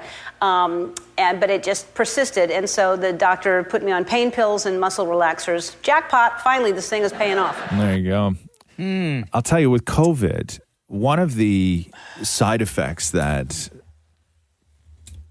I think is the most, I mean, there's a lot of things that are terrifying about COVID. Yeah. But the loss of taste is the one that frightens me. Because some people don't get it back. Yeah. Or it takes a really long time before they get it back. Yeah, or it takes a really, really, really long time. I know. Because then it just ruins everything. Literally everything. Are you set up at home? Like what? Have you and Jenna talked about this? Like, do you have a separate bed you can go and sleep in? Yeah. we You have do, another room. huh? Yeah, You set do? up and everything. See, I don't have that. Yeah. Because I would really be the only one at risk because my family's at home, and the only time I leave the house is to come to work. Like, would you just what do you do? Go in the basement or something like that? Like if you had the quarantine? If you had the quarantine at home? If I had to quarantine at home, no, I would go because the basement, to get from the main level to the basement, it's not like a closed off space. Right. It's still a little bit open for you to go down the stairs into the basement. So I would have to go to another room where I could close the door. But you don't hear a lot of the sort of regular folk their stories of how they dealt with it at home. You only hear people like Ellen and everything else where they just casually say, I had to sleep in the guest room for 2 weeks. Yeah, but your guest room is like 1,000 square feet. But also, that is not a reality for many. Like, what would you do, Maury? for sure. Well, I'm used to sleeping on the couch anyway. Fair so enough. It's pretty much the same. The Roz and Mocha Show podcast. Roz and Mocha's Fix My Life. What advice can you guys give me? Okay, so my question is. Got a problem you can't fix? Roz and Mocha got you. Hi, Aaron. It's Roz and Mocha. Hi. How are you today? I'm good, thanks. How are you? Good. So, what is your situation? So, how do I get my friends to start listening to the rules of COVID and stop asking me to hang out? Yeah, you wrote this. Dear Roz and Mocha, Fix My Life. I'm a healthcare worker, and I have friends that are still asking to hang out and go on trips during lockdown. I usually tell them that I'm not comfortable with it, but it's frustrating to me, and they continue doing these things even when they see how busy and drained I am. How do I get through to my friends and tell them to respect the rules because it is directly affecting me and my life on both sides? So I think the answer is this. If they don't get it by now, I don't know if they will. Yeah, that's kind of what I'm thinking as well. Because you don't want to seem like the type that's always preaching to them, right? Exactly, yeah. So, I've been telling them reasons why, and you kind of think that people are getting it now through the news and what's been happening in the world, but I think they want me to feel included, which is another thing. So I just continue to say no to them, but it's hard to watch. How old? What age group are they in? So we're early 30s. So we are the offending age group. Okay, so when you say doing things, like give us some examples of things that they're doing that go against COVID rules. So they're like hanging out for games nights, wanting to get together for New Year's Eve, wanting to get together for kind of dinners, that kind of thing. And how big is this group we're talking? How many friends? It can get up to 6 people. Yeah. Okay. And in conversation, just general conversation, not you saying, hey, I don't want to hang out because of COVID and because I'm a healthcare worker and because I see what's happening in the hospitals. Mm-hmm. What is their kind of general feeling around what's happening in the world right now? So they get it. They understand the state of the world. I think they just kind of think we're all the exception to the rule. We should all, if we're careful, then it's okay. But if everybody said that, then where would we be really, right? So yeah. Because what I've heard, too, is that people they just feel like, oh, well, if I get it, I'm just going to get sick. I'll quarantine for my 14 days, and then I'll get better and move on with my life. Exactly it. Yeah. Exactly. Yeah. But there are a lot of examples of that being fine. Totally. You know what I mean? Like, that's the problem. Yeah. That's the problem is that when you're in your early 30s and you're healthy, and there are people who have legitimately gone through hell and lost their lives with COVID. We all know that. But the vast majority of people in your demographic get COVID and you recover. No problem. Yes. And so that is not an encouraging thing when you weigh it against your other options. Like when you are in your early 30s and you're healthy and your options are you live alone and what, you're not going to see somebody for 6 months, 8 months, a year, or you're going to say, let's just not be crazy. But why don't the 6 of us just hang out whenever we can? And if one of us gets it, you just go home for 14 days. And then other than that, we're just going to sort of do our best to avoid it, but we're still going to live our lives. That's a hard thing to convince somebody to not do. Mm-hmm. Yeah, and that is kind of where they're coming from. However, if I get sick, it's kind of a major impact to the healthcare system. And that's kind of what is hard for me. And it's hard just to get across to them as well. Yeah, but you can't, so you just can't go. Yeah. That's the thing. Yeah. And so like, if you're not there, you can tell them that it's not a great idea that they all hang out. But if you're not there, then you're not at risk and they're just going to continue to live their lives. True.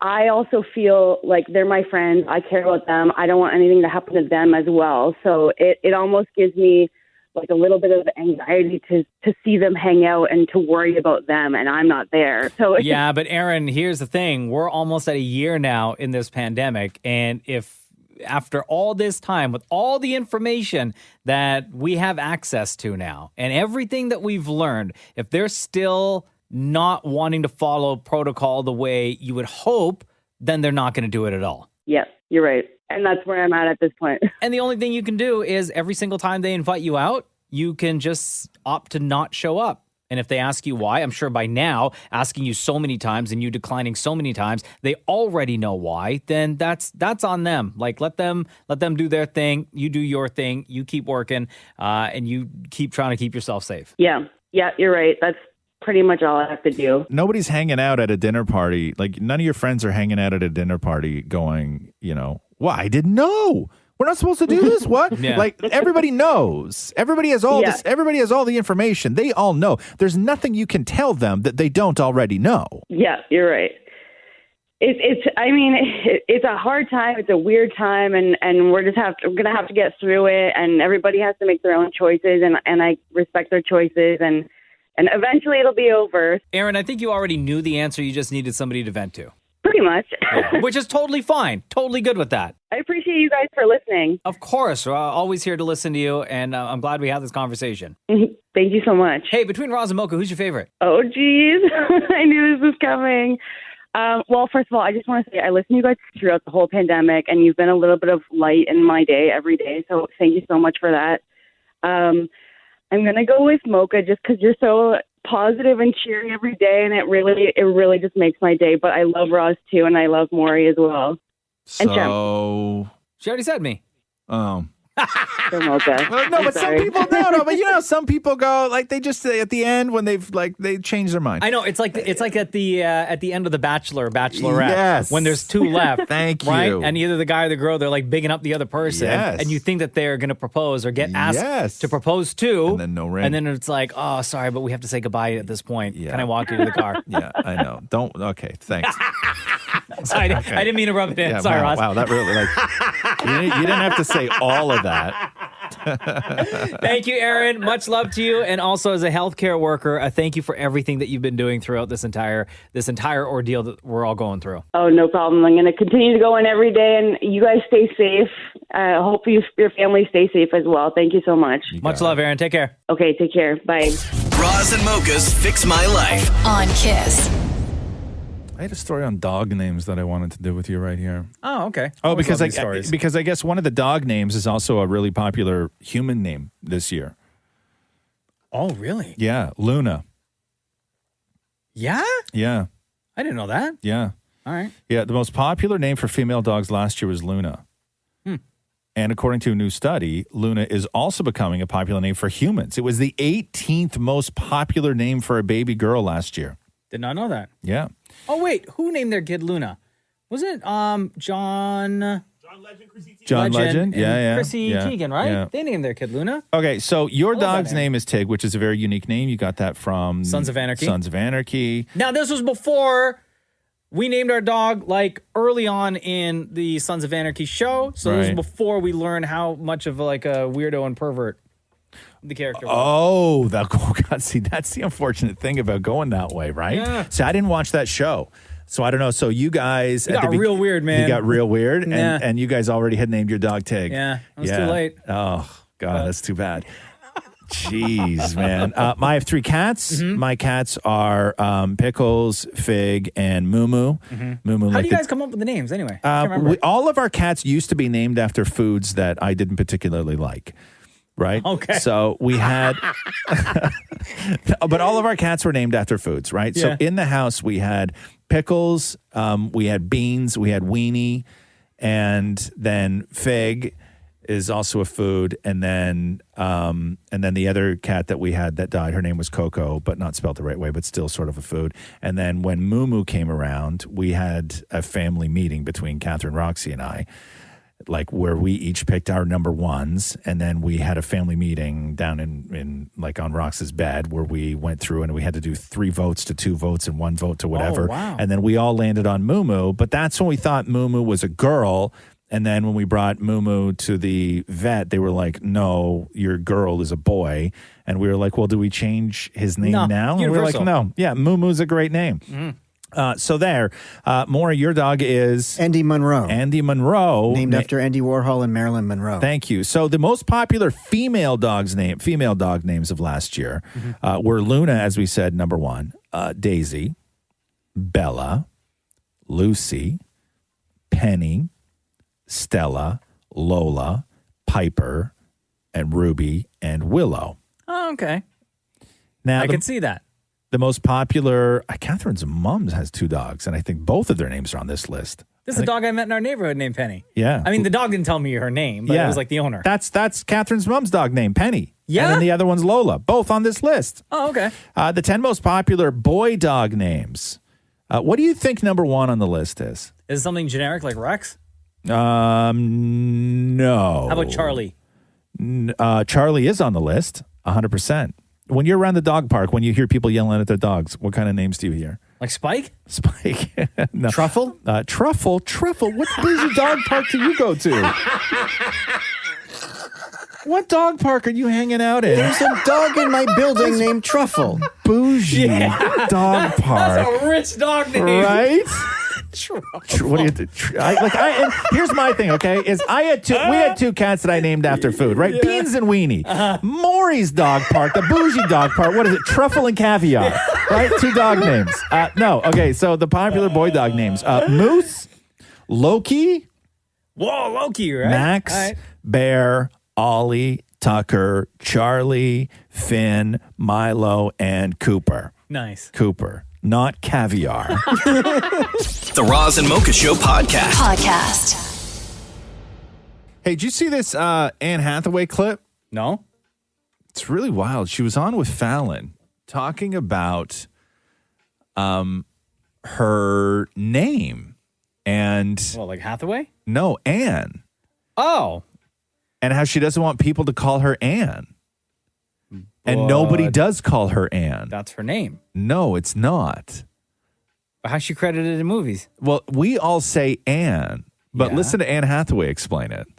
I've heard people call you Annie, like you're good friends. Do I call you Anne or Annie? Call me Annie. Yeah. Everybody, call me Annie, please. Can we talk about my name for a second? Yeah, of course. I'd love to. Please, can we really let's spill the tea. Yeah. When I was 14 years old, I did a commercial and I had to get my SAG card, and they asked me, "What do you want your name to be?" And I'm like, "Well, it should be my name. My name's Anne Hathaway." And I never. And so that seemed like the right choice, but it never occurred to me that for the rest of my life, people would call me Anne.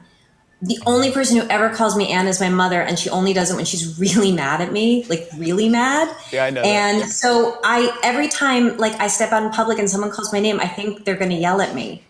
Yeah, And so people call me like Miss H, people call me Hath. So feel free, call me anything but Anne. But why wouldn't she say anything beforehand? Yeah, I don't know. Like all I don't know. these That years that we've happens known her as sometimes. Anne Hathaway. Yeah. Right? Every single interview she's ever done, she's never said anything. No.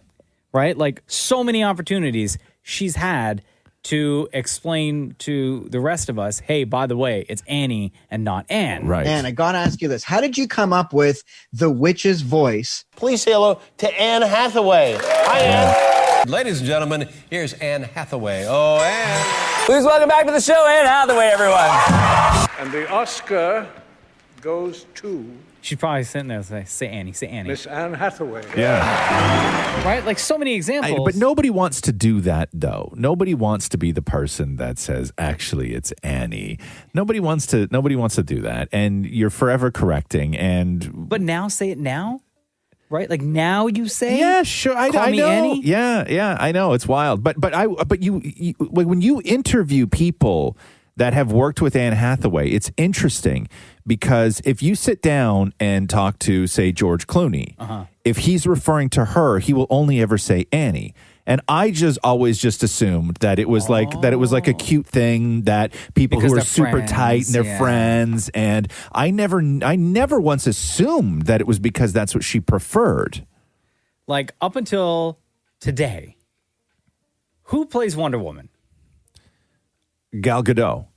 Right. Yeah. Up until today, because I just watched that trailer that Netflix released of all the movies that they're releasing every single week for the year. Right. And it's Dwayne The Rock Johnson. Yeah. Wonder Woman. Yes. And Ryan Reynolds right at the very, very beginning. And they all introduce themselves because they're in that movie that The Rock's production company is putting together for Netflix. Right. And she says, I'm Gal Gadot.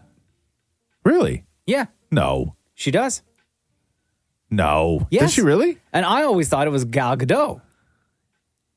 Although, because of the way it's spelled, I have to remember if we ever talk to her not to say it. She Because says- I always refer to her as Gal.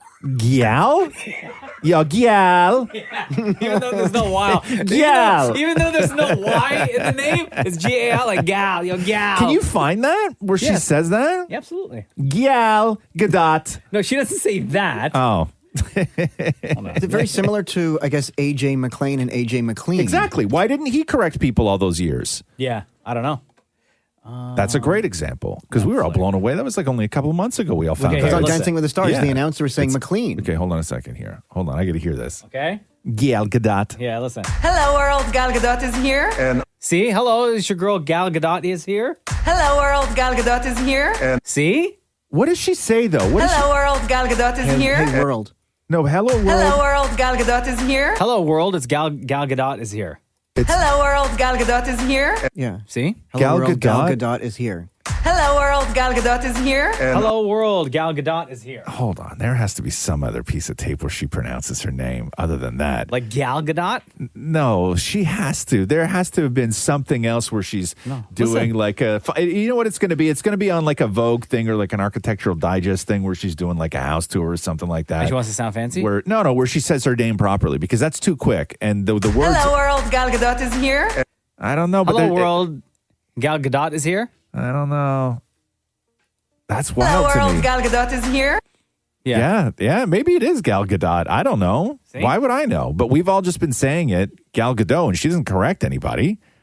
And secretly, I've been calling her Gal Gadot. Gal. This is the Roz and Mocha Show podcast. So tonight is Alex Trebek's final night hosting Jeopardy. This was the last show that he taped. This was the show that was supposed to air on Christmas Day. And even at the end of last night's episode, he said that it was Christmas Eve and we'll see tomorrow. But there's no sort of message at the end of this because I know he did one earlier on in the week where he said some really nice things as the show started. But Mike Richards, the executive producer of Jeopardy, was saying that Alex didn't think that this was going to be his last episode. No, not at all. Yeah, the show was filmed 10 days before Alex passed away on November 8th. And Mike says that he was planning on hosting the show the next week, and that was his focus.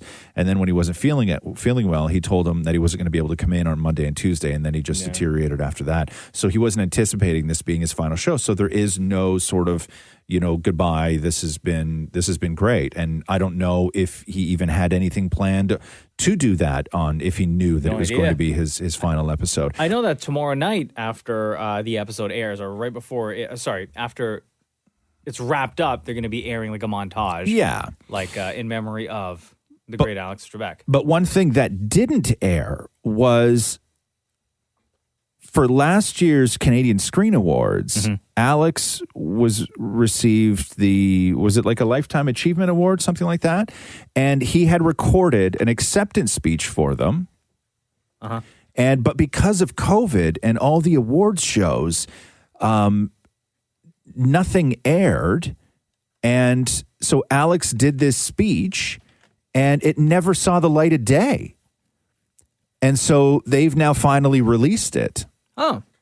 I guess it means I'm being honored as sort of a goodwill ambassador. You know, that's not a tough gig. You host a popular show for 36 years. You get to be known. You get to be liked. Maybe people think you're a nice guy. They know you're Canadian. Ergo, Canadians are nice people. And the country must be a special place. Well, it is. And not just because we're nice. It's a special place because we are a country of accomplishments in education, in business, science, the arts, and entertainment. But more than these accomplishments, Canada has now acquired great stature in the world for something entirely different.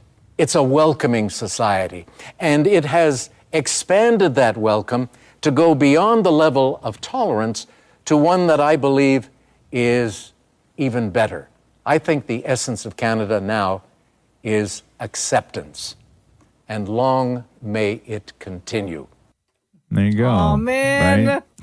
Yeah, I think it's wild that they didn't release this before that. I wonder why. Yeah, I don't know. Maybe they were waiting. Maybe they were waiting until this week to sort of, have it coincide with his last few episodes. But yeah, tonight is, if you're a fan of Jeopardy, or a fan of being Canadian, or a fan of Alex Trebek, or whatever it is, a lot of people going to be watching tonight.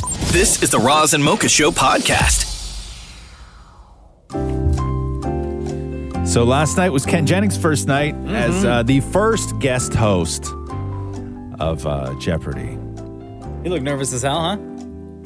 Yeah, it's a different world. Like his job and what he does is to stand there and be smart, right? As a contestant, that's what he does. Hosting is a completely different thing. Yeah. You are out of your element, and it is not a place where you get to shine. You're no longer the guy with all the answers. People don't look at you with wonder. People don't look at you and think to themselves, God, how does this guy know so much? And also, big shoes to fill. Yeah. Right? And that was the feel. It felt very fill-in-y. Like it felt like someone was just in Alex's place. Like it was really weird to watch. So Ken Jennings opened the show last night with a tribute to the late Alex Trebek. Here is the guest host of Jeopardy, Ken Jennings. Thank you, Johnny Gilbert. Thank you, everyone. Welcome to Jeopardy. Sharing this stage with Alex Trebek was one of the greatest honors of my life.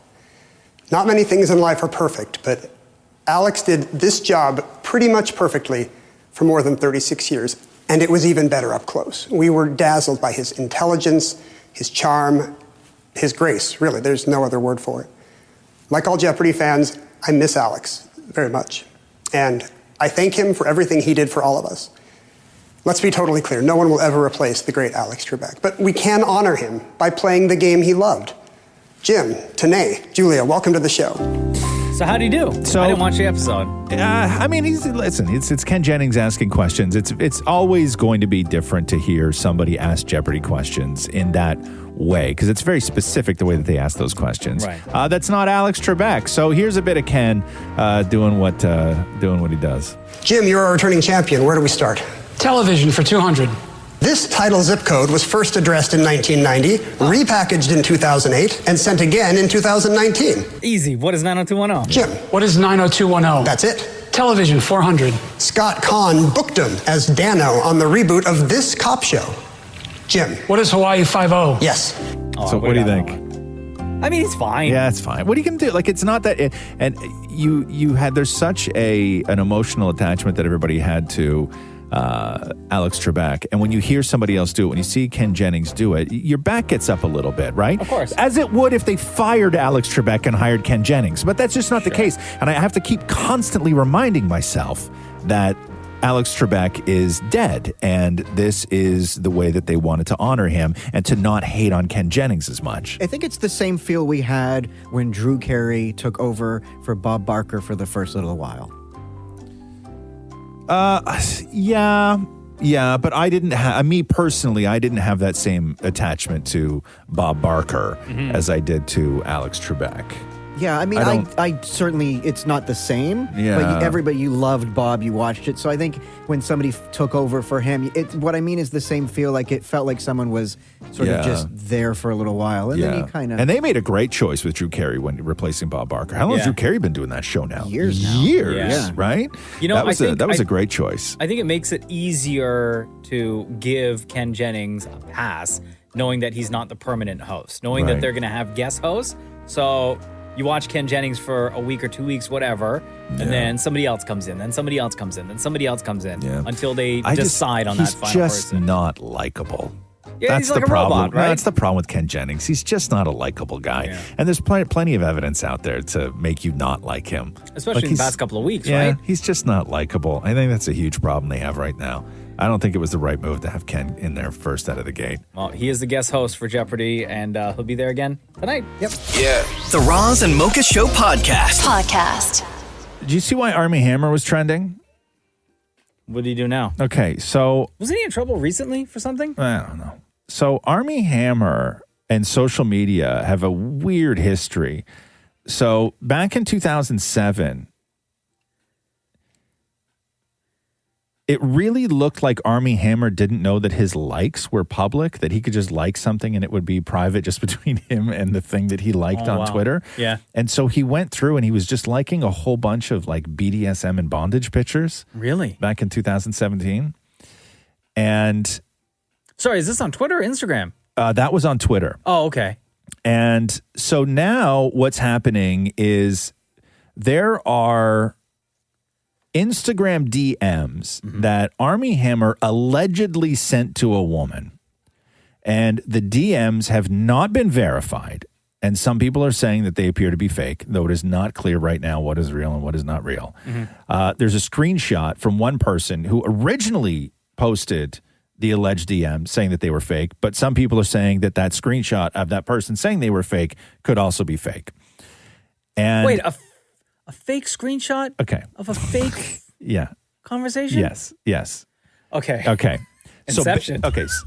So here's what is being alleged, that Armie Hammer was up in somebody's DMs. Yeah. And these DMs are like really graphic, like extremely graphic. Okay. Like the one sort of quote from him allegedly trying to seduce a woman is Armie allegedly wrote, "I am 100% the cannibal." Ew. So imagine all the other DMs that would be flying back and forth before you get to the "I am 100% a cannibal." Okay. No thanks. So yeah, Delete, that's why I'm not going to read them. block. That's why I'm not going to read them. So these are DMs that Armie Hammer allegedly sent to somebody. Yeah. There is no verification that these are legitimate in any way, but it is why Armie Hammer was trending all night. Now, the person who allegedly received these DMs, Yes. there is another screenshot where they were talking to somebody saying that these were all fake and made up and doctored. Oh.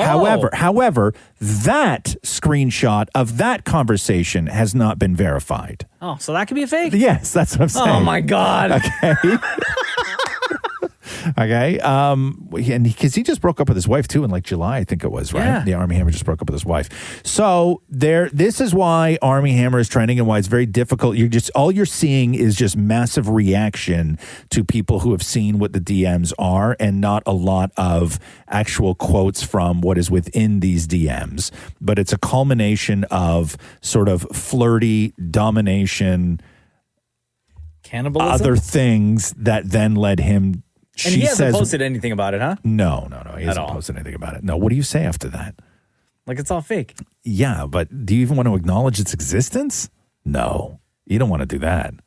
So all within that story, Yes. there's a chance that the conversation was fake. Correct. There's a chance that the screen grab of that conversation is also a fake. Oh, correct. Yes. And then there's also a chance that the person that Armie Hammer allegedly was having this DM convo with correct had a convo DM with somebody else, but that could have also been fake. Correct.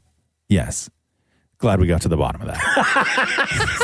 The Roz and Mocha Show Podcast. So we were talking yesterday about this Armie Hammer story. Yeah. And a series of DMs that weren't confirmed in any way. Weren't denied either. Yeah. To what is now various people on social media, but these were particularly DMs that were alleged to have had between Armie Hammer and one particular woman, where like Armie Hammer years ago got caught, quote unquote, liking a bunch of bondage pictures on Twitter because it's appeared that he didn't think if he liked a picture that it would be public, that like the public couldn't see what you were show up liking in his own like personal profile or whatever. Something like that, or only they would know. And then there was no explanation to that, but there's some like real serious graphicness going on in these DMs that he was sending to this one woman. One of which was, he said, "I am 100% a cannibal." And then he said, "That's scary to admit. I've never admitted that before."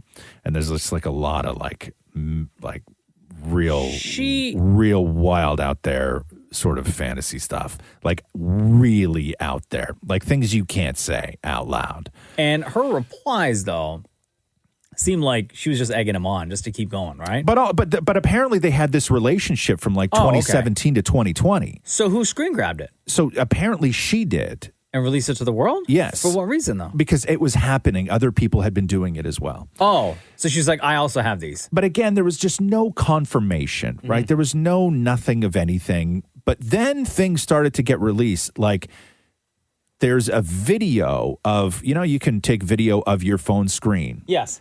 Scrolling through messages. And you know how on Instagram now, how they even like change color, they go from blue to purple kind of thing. Like even that's happening on all these messages, like stuff that's really, really, really hard to fake. Wow. Then there's more. There was a writer named Jessica Chinsian, and she dated Armie Hammer back in September of 2020. So not that long ago. Maybe like, how long is that?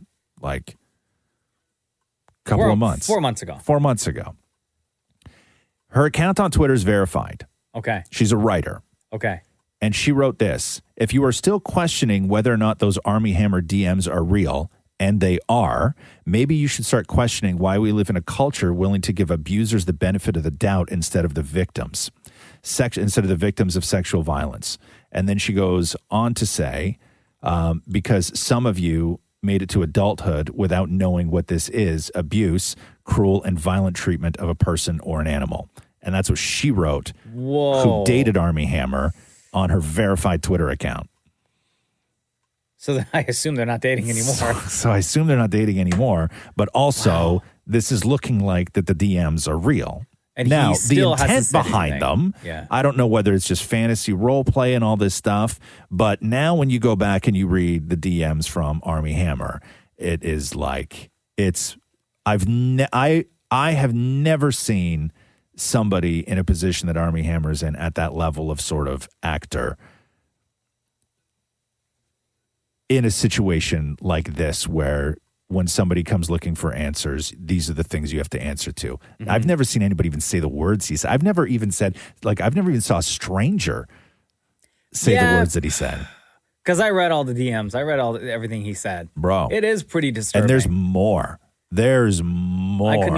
But here's the thing. I don't want to go looking for. No, and you shouldn't go looking for the them. others. I don't want to know what else. But the reason I didn't go looking for them yesterday was because I had assumed that they were just all crap. Yeah. Right? Like I'd assumed that they were just all doctored, like everything else on social media is doctored. Yes, that's right. Because you said yesterday that it was alleged that first of all, that the conversation between Armie Hammer and the woman was fake. Right. Yes. And then a screen grab somebody took. People were saying even the screen grab was fake. Right. But now, as the story progresses, his ex-girlfriend is saying they're real. Woo! Armie Hammer. Yeah. The Roz and Mocha Show Podcast. Did you see Armie Hammer finally responded to all this madness about his crazy DMs? He did? Yeah. What'd he say? So a couple of things happened. One is he was set to start filming a movie with J-Lo called Shotgun Wedding. Uh-huh. A sort of romantic action comedy kind of thing. And he bailed on that movie. Because of all this? Yeah. So he said this: I'm not responding to these BS claims, but in light of the vicious and, I don't know what this word is, spurious, S-P-U-R-I-O-U-S. Why when people do these statements, they put words in that nobody knows? These spurious attacks on me, against me. I cannot in good conscience now leave my children for 4 months to shoot a film in the Dominican Republic. And then he goes on to say that Lionsgate is supporting him in this, and he's grateful for that. And then they had released a statement saying, given the imminent start date of Shotgun Wedding, Armie has requested to step away from the film, and we support him in this decision. There is no way he was not fired from this. Oh, absolutely. There's fired no from way. this. It's a J-Lo movie. Yeah. You think J-Lo wants any part of this? Now, as soon as the first story came out, J-Lo probably reached out and was like, get this guy off this movie. Yeah. So, and there's also, I don't know if you saw this. So I can't go into the DMs because they're just wild. And again, if these are sort of like fetishes and fantasies, there's no actual sort of, nobody is saying that he did any of these things that he wrote in DMs in real life, right? As it is right now, it is just an extreme sort of kink, I guess, that he has. Nobody's saying that he did this stuff in real life, but the stuff that he said is so shocking that you almost don't want to be associated with somebody who even has that kind of kink. Yeah. Like it's way too beyond anything. Anybody who would find any sort of enjoyment out of writing what he did or would find it a turn on in any way. It's way too weird. It's way too weird for an actor to do that. And then a video was released where it was, I guess he was in a car with a friend, and a friend, like the friend reached out his hand while Armie Hammer was in the passenger seat. And then there's white powder all over the guy's palm of this guy's hand. And then Armie Hammer leans over and licks it all off. No. Right? Yeah. What was and it, like And Coke, then I don't know what it was. And then there's another video where Armie Hammer's behind the wheel of a car. Yeah. And cracks open a beer as he's driving and just starts like, And he posted Do we this? have that? Did you put it in, Maury? Yeah. No, I don't. He sent it to somebody or somebody, whatever. It got out. All of this stuff is now getting out, right? All of this stuff is getting out. So what? This is audio of that? Yeah. Getting weird. One more. Oh, got it all. Whoa.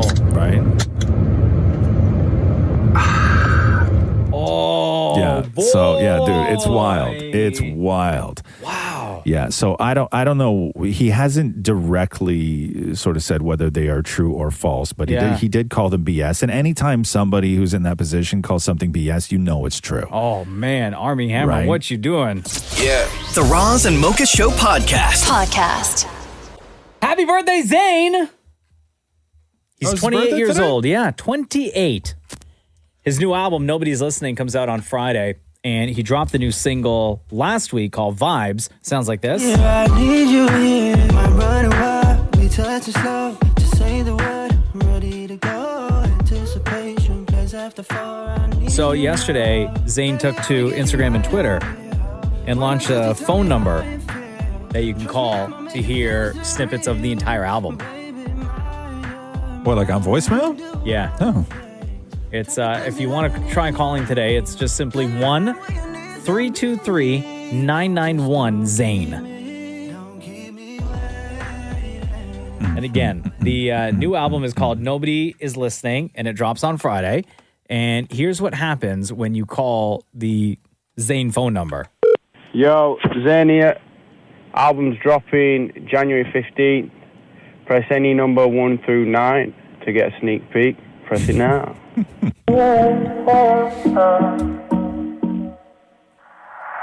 Never feels right. Never feel that type of way. But I need you in my life. Yeah, you could be my wife for real. Press 0 to return to the main menu. Yo, Zayn here. So it's so weird. It says press 0 to return to the main menu. So then you can go through and like select another number. okay, I got so you can hear more snippets of this album, the songs.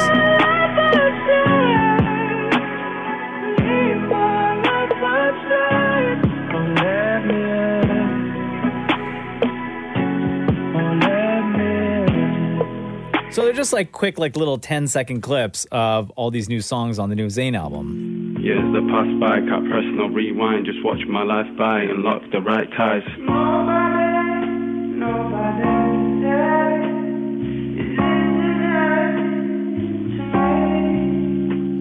So like pretty mid-tempo album, right? Other than that vibe song. Yeah. What will I leave behind me? Where will I choose to go? To tell the truth, I'm tired of falling. When I'm floating, I'm closer to you. Like I'm definitely interested in the album. Are you ready? 'Cause I'm ready to let go. Never thought that I'd be ready again. Guess it's something about the neon red glow. Got me thinking about giving up. Oh, I know.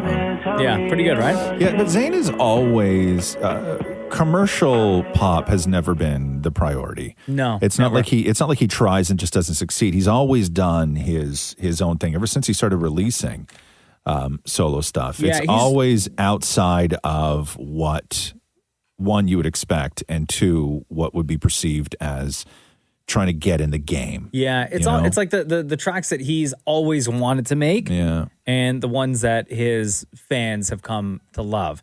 But the Zane phone line is open for you right now. You can listen to 9 of his songs off of the Nobody's Listening album, which drops on Friday. That phone number again is 1-323-991-ZANE. And I will say, still, to this day, my favorite Zane song is the one that he did with Taylor Swift, I Don't Want to Live Forever. Oh, yeah. That one, just beautiful. That is a banger right there.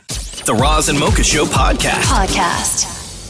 I don't know how this works, but I think that Donald Trump and Rudy Giuliani are going to rip each other off. What do you mean? Because they're not getting along anymore, right? Like at all. And the Washington Post is saying that Trump is trying to stiff Giuliani, who, of course, spent the last, I don't know how many months traveling around the country just spouting theories. But not only has Donald Trump refused to pay Giuliani's legal fees.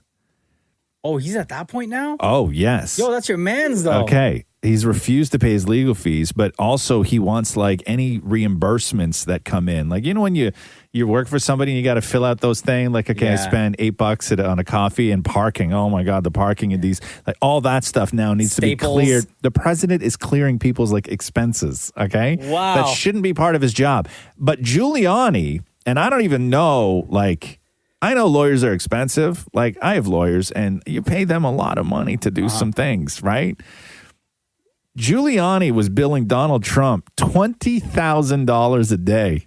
Oh, stop it. $20,000 a day. He's got a lot of legal troubles, too. Yeah, $20,000 a day is what he was billing, which is what now Trump is going to try and stiff Giuliani on. And that also includes, like, parking and paper. No, this does not include parking. These are Giuliani's fees. These are not the incidentals. These are not the. You know how many staples I needed for all this paperwork? Yes. I ran through like 10 staplers in a month. Yes, you pay for photocopies, right?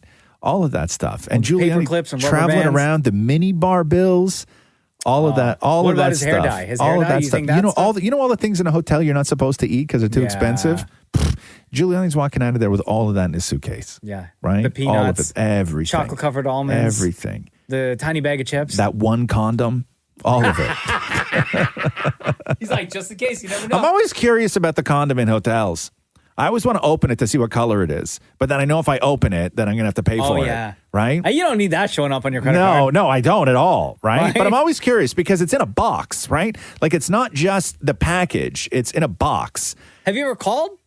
And ask them what color my condom is? No. Why would I do that? Just out of curiosity. I don't want to make that call. No, because then you got to walk past the desk the next day. Because I don't want somebody thinking that I'm about to do something hinged on what color the condom is. What if you're truthful and you say, hey, listen. I'm just very curious as to what color condoms you use. I don't need to use it, right? But what color is it? And then it's always. But you guys have like one standard color? I know. Or is it. Right. Yes. Like different rooms or different floors get different colors. Yes, and it usually goes like this, okay? In the tray on top of fancy hotels. It usually goes $60 jar of peanuts, $12 bag of chips, condom in a little white box, and a sewing kit. That's a weird order. I always want to open the sewing kit as well to see what color thread they give you. I assume black. But I'm not paying for the sewing kit. Black, either. right? It would have to be black. I don't know. Or do they give you an option where maybe it's like a little bit of black and a little bit of white? Yeah, I've just never. Two standard colors. But I have been bored enough that I thought about actually opening both of them and just embroidering the condom for the next person. Yeah. The Roz and Mocha Show Podcast. It's about that time. What time is it? Oh, I see. Okay, never mind. I got it now. You don't have to tell me twice. Hey, Mocha. Yeah. You ready? Let's do the news. A Roz and Mocha Show and Kiss 92.5 News Break. So the province is going to let the Senators and the Leafs play at home. It's good news, huh? Yeah, I'm good with that. I don't know how you feel about this all-Canadian division, though. I mean, I know there's nothing they can do. Yeah. Well, I mean, there is. You just take all the Canadian teams and move them down south. Yeah. South of the border. Yeah. That's what you do. I'm sure that it was discussed, and for some reason, whatever that reason may be, they've decided against it. Well, because if you do geez, man. Like, if you do that. Because at least then all the teams will be able to play each other, right? No, I know. But it's tough. Then what do you do with like the people who take care of the ranks and stuff? I mean, know. And I don't know. I don't know how many staff that is, or if they could still afford to pay them throughout the time. I don't know. I'm sure you could come up with some sort of fair way of doing it, but I don't know how I feel about this all Canadian division. I think it's going to be real boring, like real boring. I don't know how many times I can sit there and watch these same teams play each other over and over and over again. I mean, I know that that's what happens, but at least it varies. Sure. Right? So anyway, so that's going to happen. Yay. Oh, yeah, the Leafs play a inter-team scrimmage match tomorrow that they're going to show on Sportsnet. Yeah. Because the season kicks off on Wednesday. Something like that, yeah. But it's Leafs v. Leafs tomorrow on Sportsnet. So go Leafs, go. Jeffree Star finally addressing the rumors that he's having an affair with Kanye West. So this all started when TikToker Ava Louise posted on social that Kanye was having an affair. Listen to this. Now that Kim's finally doing this, I feel like I can spill the tea that I've been holding on to for months. This whole divorce comes as no surprise. Kanye's been hooking up with a very famous beauty guru, male beauty guru. A lot of people in the scene have known for a while. Now, if you remember Ava Louise, just about 1 year ago, she became famous and went viral for doing the Corona Challenge, which was the video of her licking a toilet seat on an airplane. So that's where this came from. Jeffree Star then sort of was trolling people with a couple of posts yesterday, but finally addressed this ridiculous rumor. We have to address something because I woke up today and I was like, I guess allegedly Jeffree Star has been sleeping with Kanye West, and that's why they're getting a divorce. Goodbye. So I guess some girl made up a whole lie on TikTok, and it went viral, where she insinuates Kanye and Kim are getting divorced because a big male beauty influencer is sleeping with him. Oh, she wanted views. So I just woke up just trying to live my life, and I'm like, this is so weird. I had people texting me, all these news people, like, what do you have to say about this? And I'm like, about what? What? I'm single, I'm not sleeping with anyone. Like, this is so weird. So, let me just say this one time for any news outlet. I like very tall men. Me and Kanye have never hung out, and this whole thing is really funny. So, I guess if this is a start to my new year, Happy New Year. Sounds like Damn It Matthew, huh? I was going to say the exact same thing. You don't think so, Maury? He absolutely sounds like Matthew. It's really wild. I thought it was Matthew at first. Really? Yeah. We have to address something because I woke up today and I was like, And just like there's always stuff going on. Yeah. Like whenever Maury records Matthew's always doing busy work, right? Like there's always something going on. He's like folding something or cutting something or flipping something, whatever doing it is. the dishes. I have to address something because I woke up today and I was like, So yeah, President Trump is banned from everything. Like everything. You shall not pass. All the social media apps, well beyond Twitter. He can't use Twitch. He can't use Snapchat. He can't use Reddit. He can't use Spotify. He can't use TikTok. He can't use Google. He can't use Shopify. He can't use Pinterest. He can't use Discord. He can't use YouTube. He can't use Facebook. You just sit there and That's think about what lot. you did. That's really all he can do now. Everybody else is going to be okay. Instagram's going to be okay. Facebook is going to be okay. But the talk now becomes, can Twitter survive this? Because Twitter is really the only one of the big social networks that hasn't really adapted. They haven't really changed other than fleets over the last 10 years kind of thing. Yeah. And monetization and how they turn profit is far more difficult than it is on the other social platforms. And in pre-trading today, Twitter was down minus 6.45%. All because they banned Trump? All because they banned Trump. Yeah. Wow. Yeah.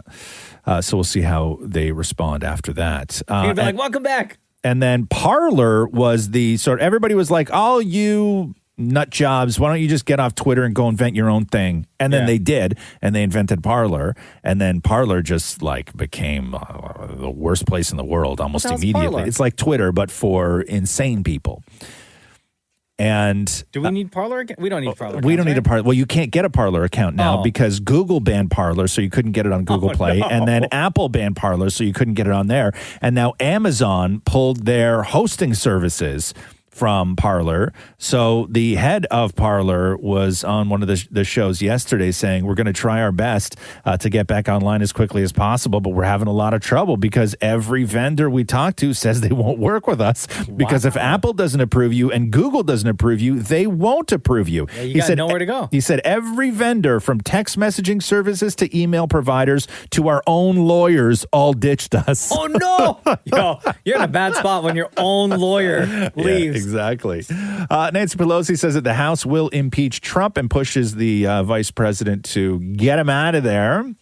Yesterday, she said the House is going to proceed with legislation to impeach Donald Trump as she pushes the vice president and the cabinet to invoke the constitutional authority to remove him. That, of course, is the 25th Amendment. House Democrats were expected to introduce articles of impeachment today. The strategy would be to condemn the president's actions swiftly, but delay impeachment for 100 days. That would give Biden the ability to focus on other priorities after his inauguration on January 20th. And the PGA has pulled out the 2022 championships from Trump's golf course in New Jersey. Wow. I thought you were going to say PGA was like, no. You can't even watch any of our games. No, they don't want to do business with them. And that, by the way, as I've heard many times, is the greatest golf course in the world. The Trump one? Yeah. From Trump, I heard that. Oh.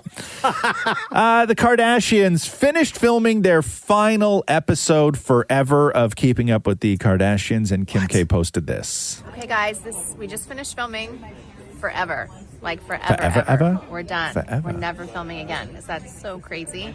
So we're having a drink with the crew in my backyard, hanging out. Cheers to, I don't know, 15 years, 20 seasons of craziness and lots of love. My question is now. Yeah. They don't have the TV show after all this time, and they're used to that life. What the hell are they all going to do for money now? Like they're hard up? Yeah. No, who did they sign with? They signed another big deal. Didn't they just sign? Who was it with? Like it's an on-demand thing, right? Yeah. That's what they're doing? Yeah. Don't worry. You don't worry about them, Mocha. Okay? As long as they're all going to be okay. You don't worry about them. Chadwick Boseman's widow, Simone Ledward, honored him at the Gotham Awards last night. This is, of course, nearly 5 months after the passing of Chadwick Boseman. She accepted her husband's tribute at the 30th annual Gotham Awards last night. This is a little bit about what she had to say. It was the first time she said anything since his passing. It is my honor to receive this award on behalf of my husband in acknowledgement not only of his profound work, but of his impact on this industry and this world. Chad, thank you. I love you. I am so proud of you. Keep shining your light on us. Oh, it's interesting. man. I never once thought that anybody would call him Chad. Oh, yeah, I guess. You know what I mean? Because you're just used to it's the always, hearing and reading. It's just his always name is Chadwick. Chadwick. Yeah. And I wouldn't dare call him Chad. His wife can. Though. Yeah, you know? Yeah. Yeah, I found that was kind of great. Former California Republican Governor Arnold Schwarzenegger had this to say. Very poignant words from Arnold Schwarzenegger when looking at what went down with the mobs on Capitol Hill. Now, I grew up in Austria. I'm very aware of Kristallnacht, or the Night of Broken Glass.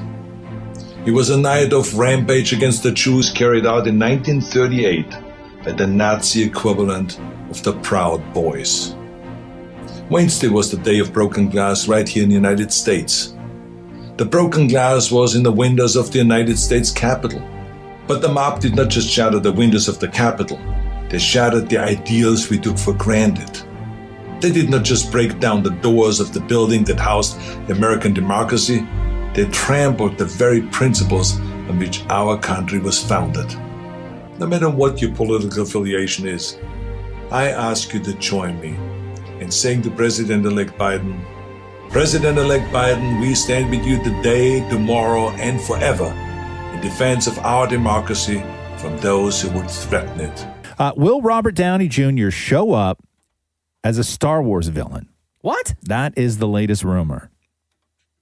Because they got a ton of new Star Wars projects that are in the works. Robert Downey Jr. already a part of that huge extended Disney family. Jon Favreau now taking a much higher profile role in all of the production of Star Wars. He did amazing with Mandalorian. And the spin-offs that are happening from The Mandalorian. And so the rumors are that maybe Downey Jr. will take on a role of one of the villains in one of the upcoming Star Wars projects. How do you feel about that? As a huge fan of Star Wars and everything that the galaxy has given us. Yes. I am all here for Robert Downey joining the Star Wars franchise. As a villain, though? Sure. Yeah? I think he can play a villain. I don't know. You don't think so? You think he's good guy only? I think he's good guy only. Really? Yeah, I know. I think he's good guy only. I think he's anti-hero only. I think he's tortured soul who you root for only. Yeah. I don't think Robert Downey Jr. can do pure villainous evil. I could be wrong. I could be wrong. I think he could. Yeah? Absolutely. I don't know. I'm here for it. I'm ready. Yeah, I don't know. You can see what Robert Downey Jr. torturing somebody? Yes. Like you can see Robert Downey Jr. like Gus Fring in Mandalorian, okay, when he's got Baby Yoda handcuffed, okay, and Gus Fring is standing there and he pulls out the Darksaber and you're like, don't slice Baby Yoda in two. Spoiler alert if you haven't seen it. So you could see Gus Fring doing that. Yeah, because he's born evil. Yes, born evil. I couldn't see Robert Downey Jr. playing that character. I could. Absolutely, I could. Yeah, yes. Okay, man. Okay. I don't even know if it's happening. I'm just saying that's the rumor, which a lot of fans are very excited for. Not you. Not just you. Not just you, I mean. Over in the UK with Brexit happening and all this other stuff, there's all sorts of new rules. And one of the new rules is that now when you are traveling from the UK to other parts of Europe, you have to now abide by border control stipulations that you haven't had to abide by before. You just freely go anywhere you wanted to. It was all good. Yeah. Now what's happening is that they now have to play by the rules of you can't bring in dairy, can't bring in meat. Some other food products are restricted and you have to declare things. This is a guy from the UK getting off the ferry in Amsterdam where he was found to be in possession of a ham sandwich. Do you have meat on all the bread or not? Yeah. Yeah? Okay, then we take them all. I'm sorry. Yeah. Oh, no. Okay, can I take off the meat and you leave me the bread? No, everything will be confiscated. Oh, no. Welcome to the Brexit, sir. I'm sorry. Oh, my God. Yo, y'all asked for it, though. Man, also... This is what you asked for. Also, if somebody says, like, hey, can you just take the meat and leave me the bread? That person needs to eat. You know, like, they're dealing with low blood sugar at this point. Just got off Amsterdam. Probably going to do 24 hours of real high-intensity marijuana smoking. Like, how hungry do you have to be to say take the meat and just leave me the bread, right? It's because at least there's still a little bit of meat flavor. Just a little bit. That's soaked into the bread. Yeah, like, you got to be real hungry. Like, you probably smoked before he got to Amsterdam. Yeah, you got to be real hungry to say, listen, okay, take the meat, just leave the bread. Yeah. Right? Can you please, sir, who I've never met before with rubber gloves on, can you deconstruct, if you could, just deconstruct my lunch, okay? Take the pork, throw it in the bin, but just put the bread back together, wrap it up, let me have that. No, sir, you cannot. Listen, y'all asked for it. So. Yeah. Hey, Dammit Maury, coming in here for a second. I do not have high expectations for this Madonna movie. I absolutely do. Based on what, though? Just seeing her Instagram videos and her working on it and stuff, and the fact that I absolutely worship, and she could read the phone book and I watch it. No. Aside from your worshiping Madonna, and just knowing that she is both writing and directing this movie herself. Here's why. Because she's not starring in it. But directing, though. Yeah, but she directed W.E., and I really enjoyed that. What was W.E.? It was a movie she did a while ago about some war thing. It was black and white. It was fantastic.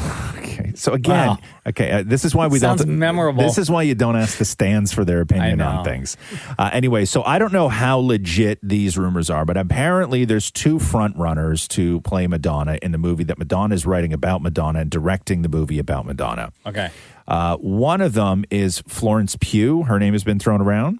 Where's you she know from? her? She's from Midsommar and Little Women. She's going to be in Black Widow. She's really great. She's incredible. Okay. One of my favorites. And then the other one is Julia Garner, who plays Ruth on Ozark. Oh, Ruthie? Yeah. Yeah, because she got that more to real this? curly hair. What's that? One would assume that other people are working on it as well, not just Madonna. Okay, but what do you think of these two choices so far, Maura? I would go with the Pew.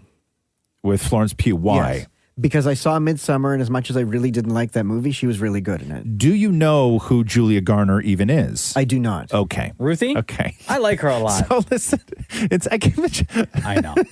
I get it. Listen, I'm not into the movie either.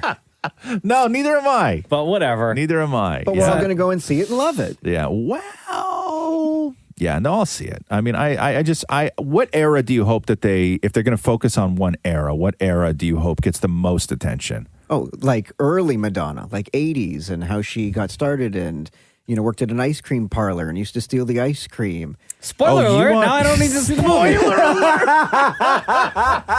According to a new poll, 80%, more than 80% of people in Japan who were surveyed in two polls in the last few days said that the Tokyo Olympics should be canceled or postponed, or they believe that the Olympics will not take place. The results are really bad news for Tokyo organizers and the IOC as they continue to say that the postponed Olympic Games will open on July 23rd. Tokyo right now battling a surge of COVID-19 cases that prompted the national government last week to call a state of emergency. In declaring that emergency, however, the prime minister said that he was confident that the Olympics will still be held. Do they got to eat the cost for all of it? Like, who picks up the tab? Because didn't they spend like $1 billion?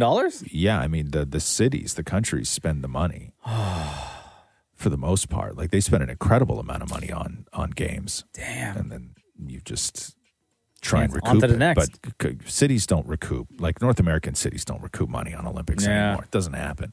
It's a terrible idea. With everything now being a sort of reboot, or, with the news that Sex and the City is coming to HBO, and people are now looking at things like the Lego Movie and looking at things like the Queen's Gambit. The Lego Movie, of course, it's everything Lego, and I love those movies, man. Everybody fell in love with so good with Lego all over again. The Queen's Gambit put chess back in the forefront of everybody. Yeah. You couldn't buy a chess game before the holidays, because everybody wanted to learn how to play chess.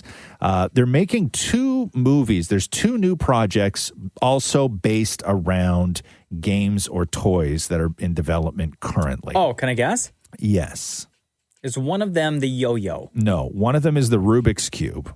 Oh, okay. So there's a movie and a game show all centered around the Rubik's Cube that are both in development currently. Like Rubik's Cube competition and stuff? Yeah, which is fascinating. There's a documentary on Netflix. I think it's just called Cubed or Cube, and it's a fascinating documentary about these kids who are like world champions in Rubik's Cube. Trust me. It is There are some insane to watch. Geniuses out there. But I think that this is more about the guy who created the cube. Okay, I'm interested. Yeah. I'm definitely interested in that. And the other one, the other game that's being developed into a series, and this is being developed into a series by the creator of House of Cards on Netflix. Okay. A guy named Bo Williman, who did the first 4 seasons of House of Cards, the 4 good seasons of House of Cards. He's now been tapped to develop a television series based around Risk.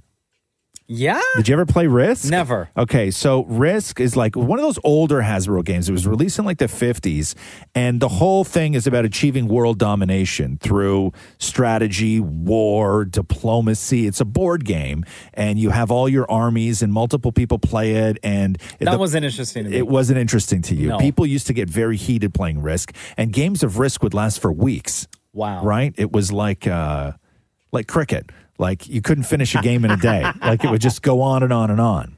So they're developing a Rubik's Cube movie and game show. And a and then TV Risk. series based around Risk. Oh, wow. My mind is blown because I Googled to see who invented the Rubik's Cube. Right. A guy named Rubik. Yes. I had no idea that it was named after him. It's his cube. I had no idea. Kevin Hart has also signed a massive... Would have been quite different if his first name was Doug, right? Right, yeah. Doug's Cube. Yeah, no, it wouldn't have worked. It wouldn't have worked. It wouldn't have worked. Or if like Curtis. Curtis's Cube. Right? Nobody wanted to play Curtis's Cube. Yeah. Boring. Right? Next. No. And it's a good thing it was a cube and not a ball, right? But didn't they everything in a try- child's life was a ball up to that point, and that was the first cube. You couldn't play with Rubik's ball, right? Nobody wanted that. Or Doug's. Right? Yeah, you couldn't play with Doug's ball. Kevin Hart has signed a massive 4-movie deal with Netflix. No exact word on what the financials behind this are, but the last sort of comparable that happened with Netflix was the deal that Netflix signed with Adam Sandler, which was, again, another 4-movie deal for $150 million. So Wow. Kevin Hart's is going to be somewhere in that world. We know that he already has a huge relationship with Netflix, and his No F's Given stand-up was the top comedy on Netflix for 2020, viewed by 21 million subscribers within the first 4 weeks of its release. So Kevin Hart getting paid. I wonder if these Netflix deals, like the Adam Sandler or the Kevin Hart one now, if there's a clause in there where like you have to make all these movies maybe like in a row. Like you're not allowed to make movies for other film companies to be released like on demand or in theaters. So it's through his production company. It's through Heartbeat. That's Kevin Hart's production company, and it's a first look deal, meaning that if they have a project they're developing, the first people that they have to bring it to is Netflix. Gotcha. If Netflix passes, then they can go somewhere else. Then they can go somewhere else. Oh, Right. interesting. Roz and Mocha Q&A. All right, before we get to all your questions that you asked on Instagram, we're going to the phones. Yo, Sook Beer, what's up, man? It's Roz and Mocha. Hey guys, how are you? Good. How are you? Good, just chilling. All right. What is your question for the show? Yeah, so if my girlfriend's been a vegetarian her whole life, and if she wanted to start trying meat for the first time, what dishes would you personally prepare or recommend? Interesting question. Your girlfriend, what's her name? Rupee. Rupee, how are you? It's Roz and Mocha. Oh, snap. Rupee's on the phone. Hi, I'm good. How are you? Good. So you are a vegetarian. You've never tried meat. Now you want to try it, or is Sook Beer asking you just, hey, try it and let me know what you think? No, I want to try it. You want to try it. Okay. I will suggest. Do you now when you say meat, because it's weird with vegetarians, some vegetarians eat fish. Do you eat fish? I do not. You do not eat fish. So nothing with a face in your life, right? No. Okay. Okay, so I've known, it's weird, I've known 3 or 4 vegetarians who started eating meat. And 3 out of the 4, the thing that switched them over, shockingly, the thing that got them into meat was chicken wings. Really? Yes. And I found that weird because there's a bone involved, and it's like there's some savagery involved in like eating a chicken wing. Well, not just that, because if it's your first time with chicken wings, there's so many options for how you prepare. Just plain, right? just deep So fried, just little plain? salt and Okay. pepper. And I'll tell you what happened and why it was always the chicken wing was because it was always at a situation where somebody had ordered chicken wings and the vegetarian was sitting there. And with a chicken wing, you can say, "Can I just try one?" It's a very minimal commitment eating one little tiny flat of somebody else's order of chicken wings. And it always started with a chicken wing. I would say don't do red meat if you're going to jump right into this. Yeah, we were thinking the same thing. I would say 100% poultry and chicken wings. I'm telling you, for some weird reason, this is the thing that has converted a lot of vegetarians that I know. But I would say maybe go with a chicken finger. because it's deep fried. It has sort of an onion ringy like feel to it. Like it's everything in there is going to be familiar to you, right? As a vegetarian, it's the taste of deep fried. It's the taste of a batter, and then the chicken on the inside. It's just straight up white meat. There's not a lot of seasoning on the meat. It's juicy. It's tender, and I think that if you're going to make the jump, start with a good quality chicken finger, not one that you buy frozen and then put in your oven at home, and your boyfriend burns the outside of it and all this stuff, okay? Like a good quality chicken finger. Mocha, what's your take? So I had two potential options. I was going to say either straight up a hamburger with like minimal toppings on it. Okay. Because you might be able to mask some of the flavor of the burger with the bun and some of the fixins on it. Or like a pasta with like a meat sauce mixed in. Oh, okay. As a way to gradually introduce the flavor or the taste or even the texture. So you're going straight with red meat, huh? Yeah. I'll tell you why I'm going to say no to the burger. Because sometimes when you squish a burger, if it's a good quality burger, that grease that comes out of it looks a whole lot like blood. Oh, yeah. It's so good, though. It's so good. It's delicious. That's the best part. I'm with you on that. But you go to take a bite and that starts running down your hand, you're going to church. Right? Like, you'll never get over that. David Maury, what are your suggestions? I was going to suggest liver pate. No, you could put Maury, absolutely not. Gross. You're Stop disgusting. it. No, You but are let me not. say why. Because then you can control how much you put on the cracker. No, Maury, it's disgusting. Yeah. It's gross. Why would you I subject love Ruby liver to that? pate. You're not That's starting nasty. anybody with liver who's never eaten meat before. No, but it turns into a Stop spread. it. So We're if you trying like to cream We're cheese- trying to actually help somebody here. My second Okay? suggestion was tuna. I have a Tuna. tuna sandwich. Yeah, tuna. Fish is another one. Fish is like there's some, but you fish can mask it taste with mayonnaise. I know, but if you don't like the taste of like fish, though, like if you suddenly go, okay, I'm going to try meat for the first time, and it's fish, and you've never had that fishy taste, you'll be turned off forever. Chicken is safe, right? Like Third chicken is suggestion, very safe. A ballpark wiener. A what? A ballpark wiener. Maury, you can't. That's first of all, I don't even know how much meat is in that meat. Yeah. Right? Like you want to give the girl quality something. You're giving her like stuff that you would find in your green bin. Yes. Mushed Like, together. do you eat French fries? Yes, I do. Okay, you like a good deep fried French fry? I do, yeah. Okay, go to Jack Astor's and just do yourself a favor and order their straight up chicken fingers and French fries. Oh, they have the best chicken fingers you'll find anywhere. I agree. Yeah, they do. Okay, and they're delicious, and it's deep fried, and they're fatty, and they're non-offensive, and there's not a lot going on with them. They're just nothing other than delicious. All right, sounds good. I will pay though. And then try a chicken wing. Okay. Yeah. Sounds Okay. good. And then pate. Gross. So, Ruby, you have a couple options there to explore with, okay? Awesome. Thank you guys so much. All right. No worries. Yeah, So very thank much you, love guys. to you. Thanks very much for reaching out. Yeah, no worries. Have a great day. Later. Bleh. Josh says here, what is your favorite non-alcoholic drink? Like I guess coffee. Yeah, mine's Like, coffee. yeah. Absolutely. Lemon balm tea. What's that? Is it like one thing, or is it something that you have to make? No, like it's one thing. It's just one my thing. favorite thing now is lemon balm tea. What Who makes it? Like celestial seasonings.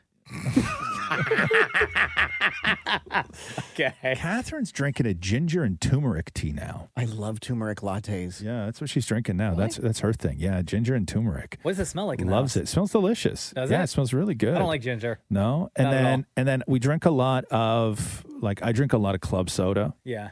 And then a lot of Perrier as well. Yeah. And same. hot chocolate.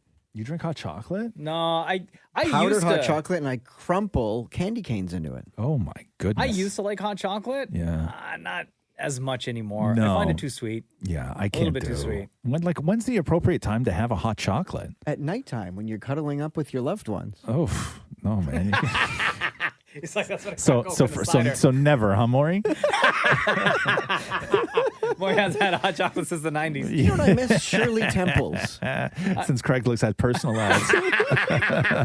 What's in a Shirley Temple? I don't even know. Isn't it just grenadine? Yeah. You're the one saying it's your favorite. I don't know. Like, I remember because my brother Kyle used to order them and I'd have a sip and it's really They're good. super sweet, man. Yeah. Like super sweet. Josie says, okay, here for you, Roz. You were asked if you'd ever do Chopped again, and you said no. But would you ever let your daughter Roxy do a kid's version of Chopped? Like, would I ever let her? Uh-huh. Yeah, if she wanted to, She of course I wanted to do would. it, Yeah. But she's been getting like really good at cooking, right? Yeah, I swear to God. So yesterday, it was really wild. So she just turned 11, and yesterday I was making a sandwich for myself, and then she was in the pantry just getting out all sorts of bowls, and she had her cookbook out and everything else. And I was like, what are you doing? She's like, I'm making crepes. I was like, okay, cool. And like, I didn't supervise her in any way. Like, normally when she was like, when she would start using the stove and stuff like this, I would stand there with her just to make sure, because the problem with the stove when kids are using big pans, right? They're so short. And so when they reach over to flip something, their arm is like parallel to the top of the pan. Oh, They're not reaching down, where when you're grown, you reach down. So there's very little risk of burning your forearm, the inside of your forearm, on the edge of the pan. Right. So I would always help her out with that. And now she just does it on her own. So I was making my lunch yesterday, and she just decided to make crepes and made the whole batter and mixed it, and then got the pan, turned on the pan, put whatever in the pan, spread out her crepes, made like a half dozen crepes, and then just did whatever she did with them with peanut butter and everything else, and folded them all up nice, and just sat at the kitchen table and ate them, and then put everything away. And I was like, I didn't supervise you at all, and you just did the whole thing. That's amazing. Yeah. So would I let her do that? Yeah. Those shows are very stressful, and right now her love for cooking is just from pure enjoyment. And those shows are about building a television show, and it's competition. Mhm. And so I don't know how well she would handle the sort of emotional side. Right. Because they of don't it. care about feelings. She's not a big competitive person. Like, she's competitive show. when we play games, right? Yeah. Like, Roxy's competitive at home when we play games, but she doesn't have that sort of raw competitive nature that other kids her age who play hockey or do whatever. She doesn't have that. And so I think that she would really enjoy being on the show, because I think that she's really proud of the stuff that she knows how to make. But yeah, no, of course I would let her do it. Does if she wanted wash to the do it. dishes when she's done, or she leaves them for you? I would say like 50-50. So she knows what the snap means, right? The snap? The snap, yeah. Okay. So when Rox is done something, if she gets up from where she is and the plate is still there, I snap and I point to the kitchen. Yeah. And then she gets back up and she goes and she rinses her plate and puts it in the dishwasher, right? Like, I don't even say anything. I snap. Yeah. And so she's good with that. But no, she's 11 now, and she does She's all grown. that stuff. Yeah. She puts her stuff away. She can make her own things. Yeah, I made her up a plate last night that she wanted for breakfast this morning, and then so she's just going to go and reheat all of that stuff and make her own toast and do all her own thing in the mornings now. Like, it's crazy. Like, you just all of a sudden she's just almost fully self-sufficient. It's Yeah. really it's incredible. Does it make you sad at all? Yeah, it does, but it's not outweighed by the absolute joy I get from watching her do that. Yeah. Like, it's because she still asks for help. Like, Sure. she still has, like, she doesn't have the arm strength to mix a really thick batter. Mhm. Right. So, like, she'll always call on Catherine or I to come in if it's like whatever she's making is a real thick batter, because kids just don't have the arm strength to do that. Yeah. Right. So you have to go in and just like I get sort of it. give it like a real good mix. Right. I don't either. You don't either, Maury. See, I'm at that point right now because our son's only 3. Yeah. So he still needs us for everything. Everything. Right? Yeah, But as he's growing now, there are certain things where he's like, no, Daddy, like, I don't want your help. Yes. Like, he'll, before he'd like need our help to get to the bathroom and help with his pants and his undies and stand him up on the stool so he could pee. But now, like in the past few weeks, he's like, he gets up and he's like, I have to pee. Yeah. He tells us, but then I'm like, okay, do you want me to come with you? And he's like, no. Yeah. And I'm like, oh my God, he doesn't need me to go pee anymore. No, he doesn't. And that's the thing. Right? And That's there are like the- all these little things that he does in the house where he's like, no, I don't need you. And I'm like, oh man. Yeah. Like, I kind of like that Bro, fact that you need me for these things. I'll tell you, you know what's going to kill Jenna, because maybe it won't. Maybe it won't, because it's, again, there's heartbreaking things that happen when your kids start to get older, but the joy of seeing it happen sort of outweighs the heartbreak that they don't need you anymore, which is where we are now with Rox, is that Catherine, when she needs new clothes, because Roxy's growing like crazy. She grew 3 inches this year. Wow. Right. So when she needs new clothes, now what happens is Catherine will go online and Roxy will sit there and pick out what she wants. Oh, really? You're no longer picking sort of her her clothes anymore. And I mean, she just has very basic taste. She likes track pants and hoodies, and that's really it. Like she's All not comfortable really, she's not stuff, really yeah. into like fashion.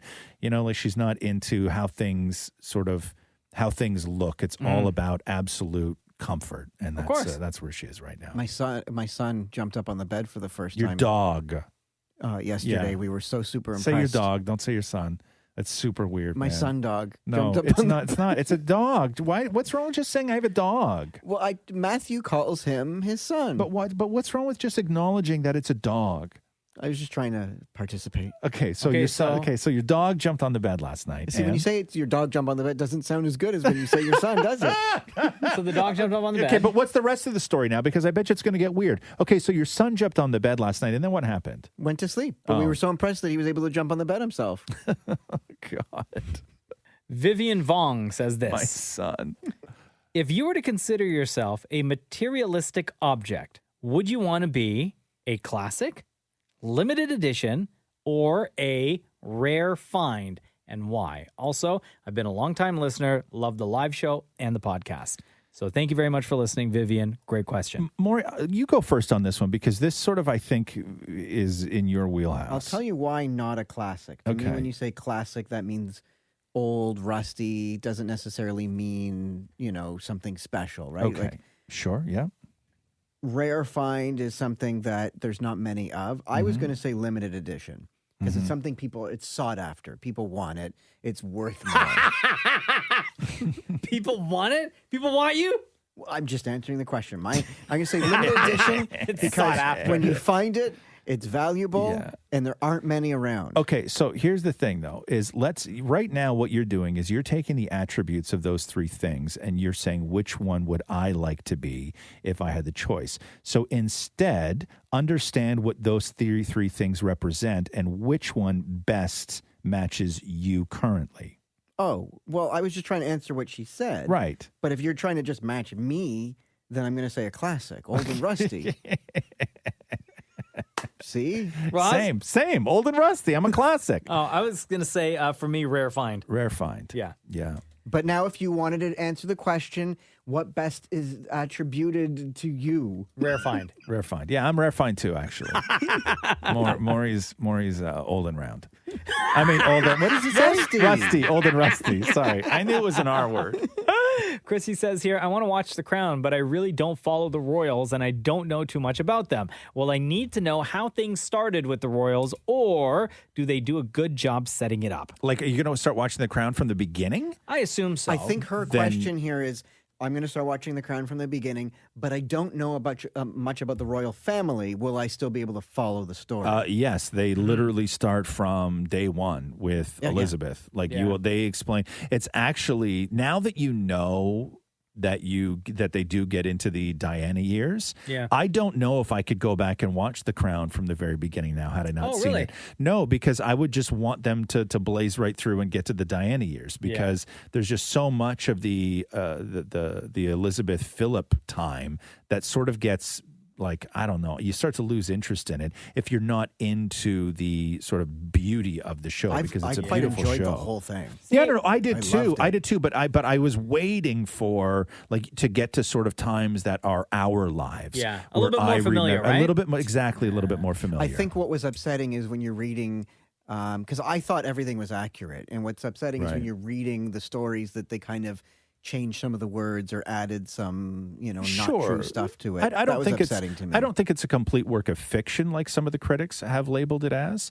But I think that they do a good job taking you sort of through the history of the family. Like if you're wondering how people met or how they handled certain events, yes, they do that. I think it was fine. Like, Christy, I'm kind of, with you on this, where my knowledge of the royals is from my mom, and it was from mainly the Diana years. I had no knowledge whatsoever, anything pre-Diana. Right. And then when Jen and I started watching, I was just learning everything. Yeah. But it's So it was super fine. cool to see when they did something and then go to Google and be like, oh my God, that really did happen. Yeah, and it's interesting because I think that part of the relationship that is most shocking was the relationship between the Queen and Margaret and how much under the Queen's thumb Margaret was her whole life. Yeah, had no idea about that. I mean, how cool was Margaret? Oh, yeah. Which Margaret, though? Which one's your favorite? Oh, the drunken partier one that snuck out of the castle to meet up with guys. Yeah. Mel says this. Is there a snack? And then in brackets, let's narrow it down to chips. Okay. That you enjoyed so much that you are sad is no longer available. Mine is Planters cheese balls and Keebler's potato skin chips. Oh, wow. Yeah, years ago, I always hated, because companies would always do this. You would always have a favorite chip, and then one day they would just vanish from the face of the earth. And then you start, without announcement, without anything. And nobody had any answers. The guys at the variety stores had no answers. Nobody had any answers. And then you start thinking, well, for somebody to that was that popular to go away that quietly, it could only be one thing, and that is that it has to cause cancer. Right? Right, yeah. Like it has to be something really, truly awful. But for me, and I think that they've come back over the years, but when I was a kid, there were potato chips and the flavor was smoky bacon. And they were always my favorite. And I don't know if I ever remember that. And Who made them? And I or loved, was this like kind of all the chip companies Hostess. made them? Oh, okay. Hostess. And it was Hostess when chip bags were paper. And not the sort of like foil that you get now. So you know what bags of chips are made out of, right? Like you pop open the top, regular bag of chips.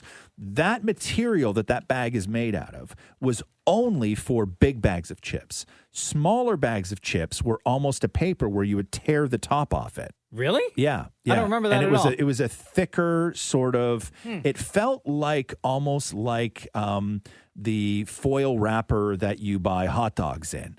Oh, really? And then at the end of it, you would tear the one side and then tear the bottom, and you would open up the whole thing flat on the table and lick your finger and get up all the chip dust off the inside of it. And that's what Hostess chips were. They were in those bags. And I think back in the day, it was regular barbecue, salt and vinegar, and sour cream and onion. Ooh. Yeah. And then when they started involving other flavors, that's when they got the smoky bacon, and I loved smoky bacon. But Hostess had those three little characters. Like everything had to have a character.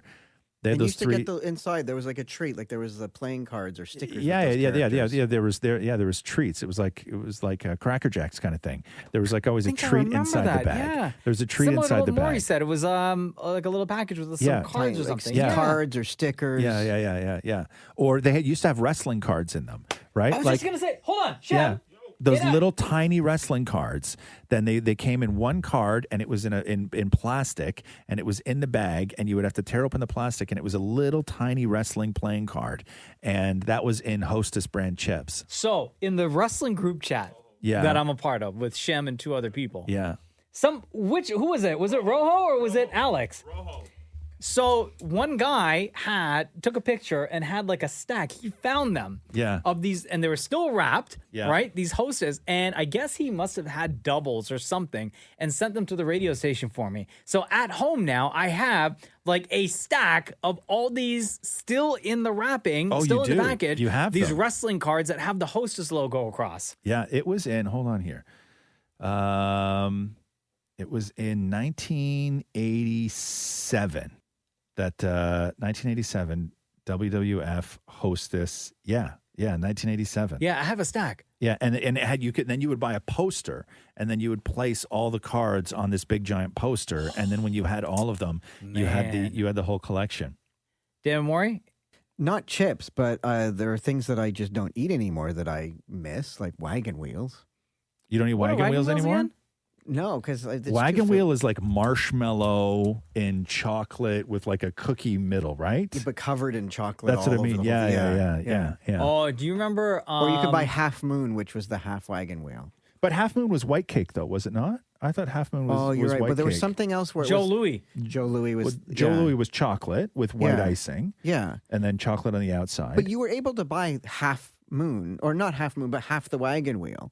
Like they did sell them in wagon halves. wheels were gross. It was like they were so gross. Yeah, I couldn't. Yeah, and then when I was in Montreal, we didn't have Joe Louis. We had Mae West. Mae West, the same thing? Mae West was Is it a different name? It's a different version of a cake. So we didn't have Joe Louis. Mae West was a sort of taller, smaller, round white cake with icing pocket in the middle covered in chocolate on the outside. They have those here, but they're called like Swiss cakes. No, different. Swiss roll. Swiss It's different. roll. No, this was a white cake with it was our version of a Joe Louis, only instead of chocolate cake and white icing covered in chocolate, it was white cake and vanilla icing then covered in chocolate, and that's what we had for lunch growing up. Was Mae West. What were the chips where it was sour cream and onion, but it wasn't chip? It was kind of like, I want to say almost like a wonton, but covered in. It was like not like a chip. I'm trying to describe this. I know you know what I mean. Whereas like a. I know you know what I mean. Yeah. Okay. Go ahead. It was kind of like a noodle, like a hard noodle, but covered in sour cream and onion, and those were the chips. A noodle. Oh. See, I know you know what I mean. Oh, I know what it would. No, but are you talking about like? I have no idea what he's talking about. Are you talking about like onion rings? Remember onion rings? Yes. Yeah. What? Yeah. Yeah, onion rings. It was a chip. You would buy these, and they were like onion, but it was like it tasted more like sour cream and onion. Here, I'm gonna turn my computer around, and I'm gonna show you what the bag of Hostess smoky bacon chips looked like, and you're gonna see that it's like a foil bag that you tear the top off of. This is what the bag used to look like. Yes, I actually now. That's what it used to look like, and you would tear the top off it.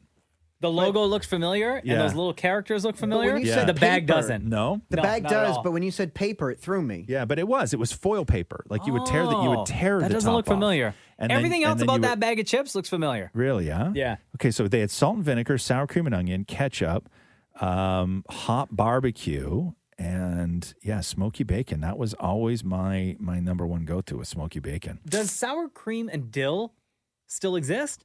No, I don't know if I've ever had a sour cream That and dill. was the flavor on the thing I was trying to describe to you.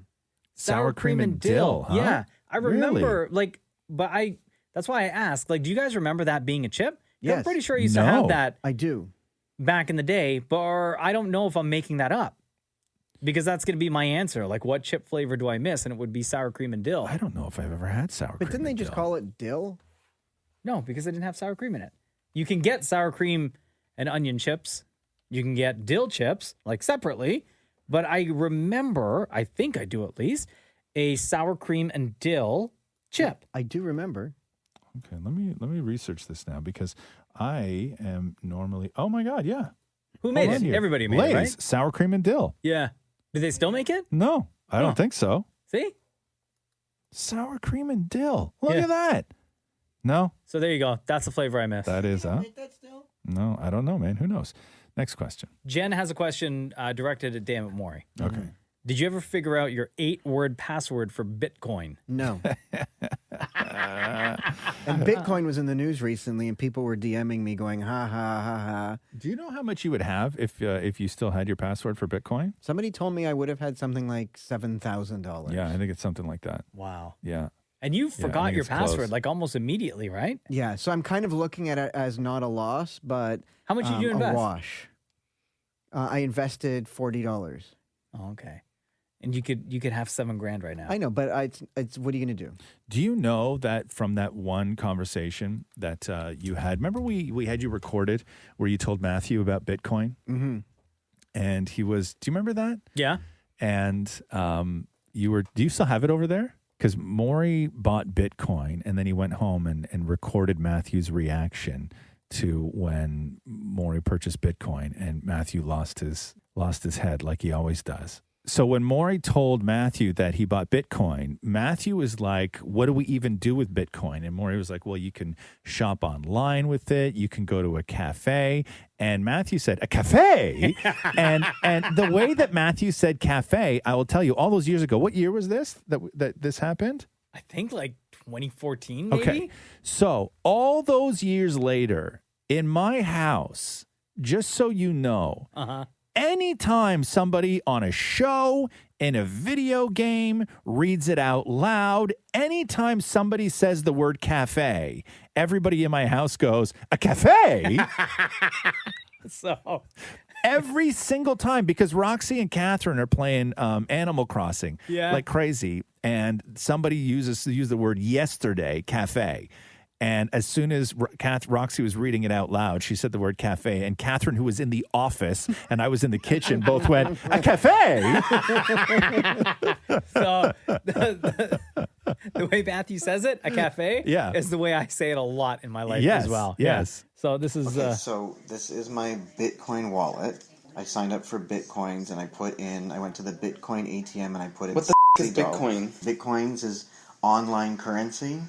And you can invest in it, and it can grow, or you can buy things online. For what? What do you do with this?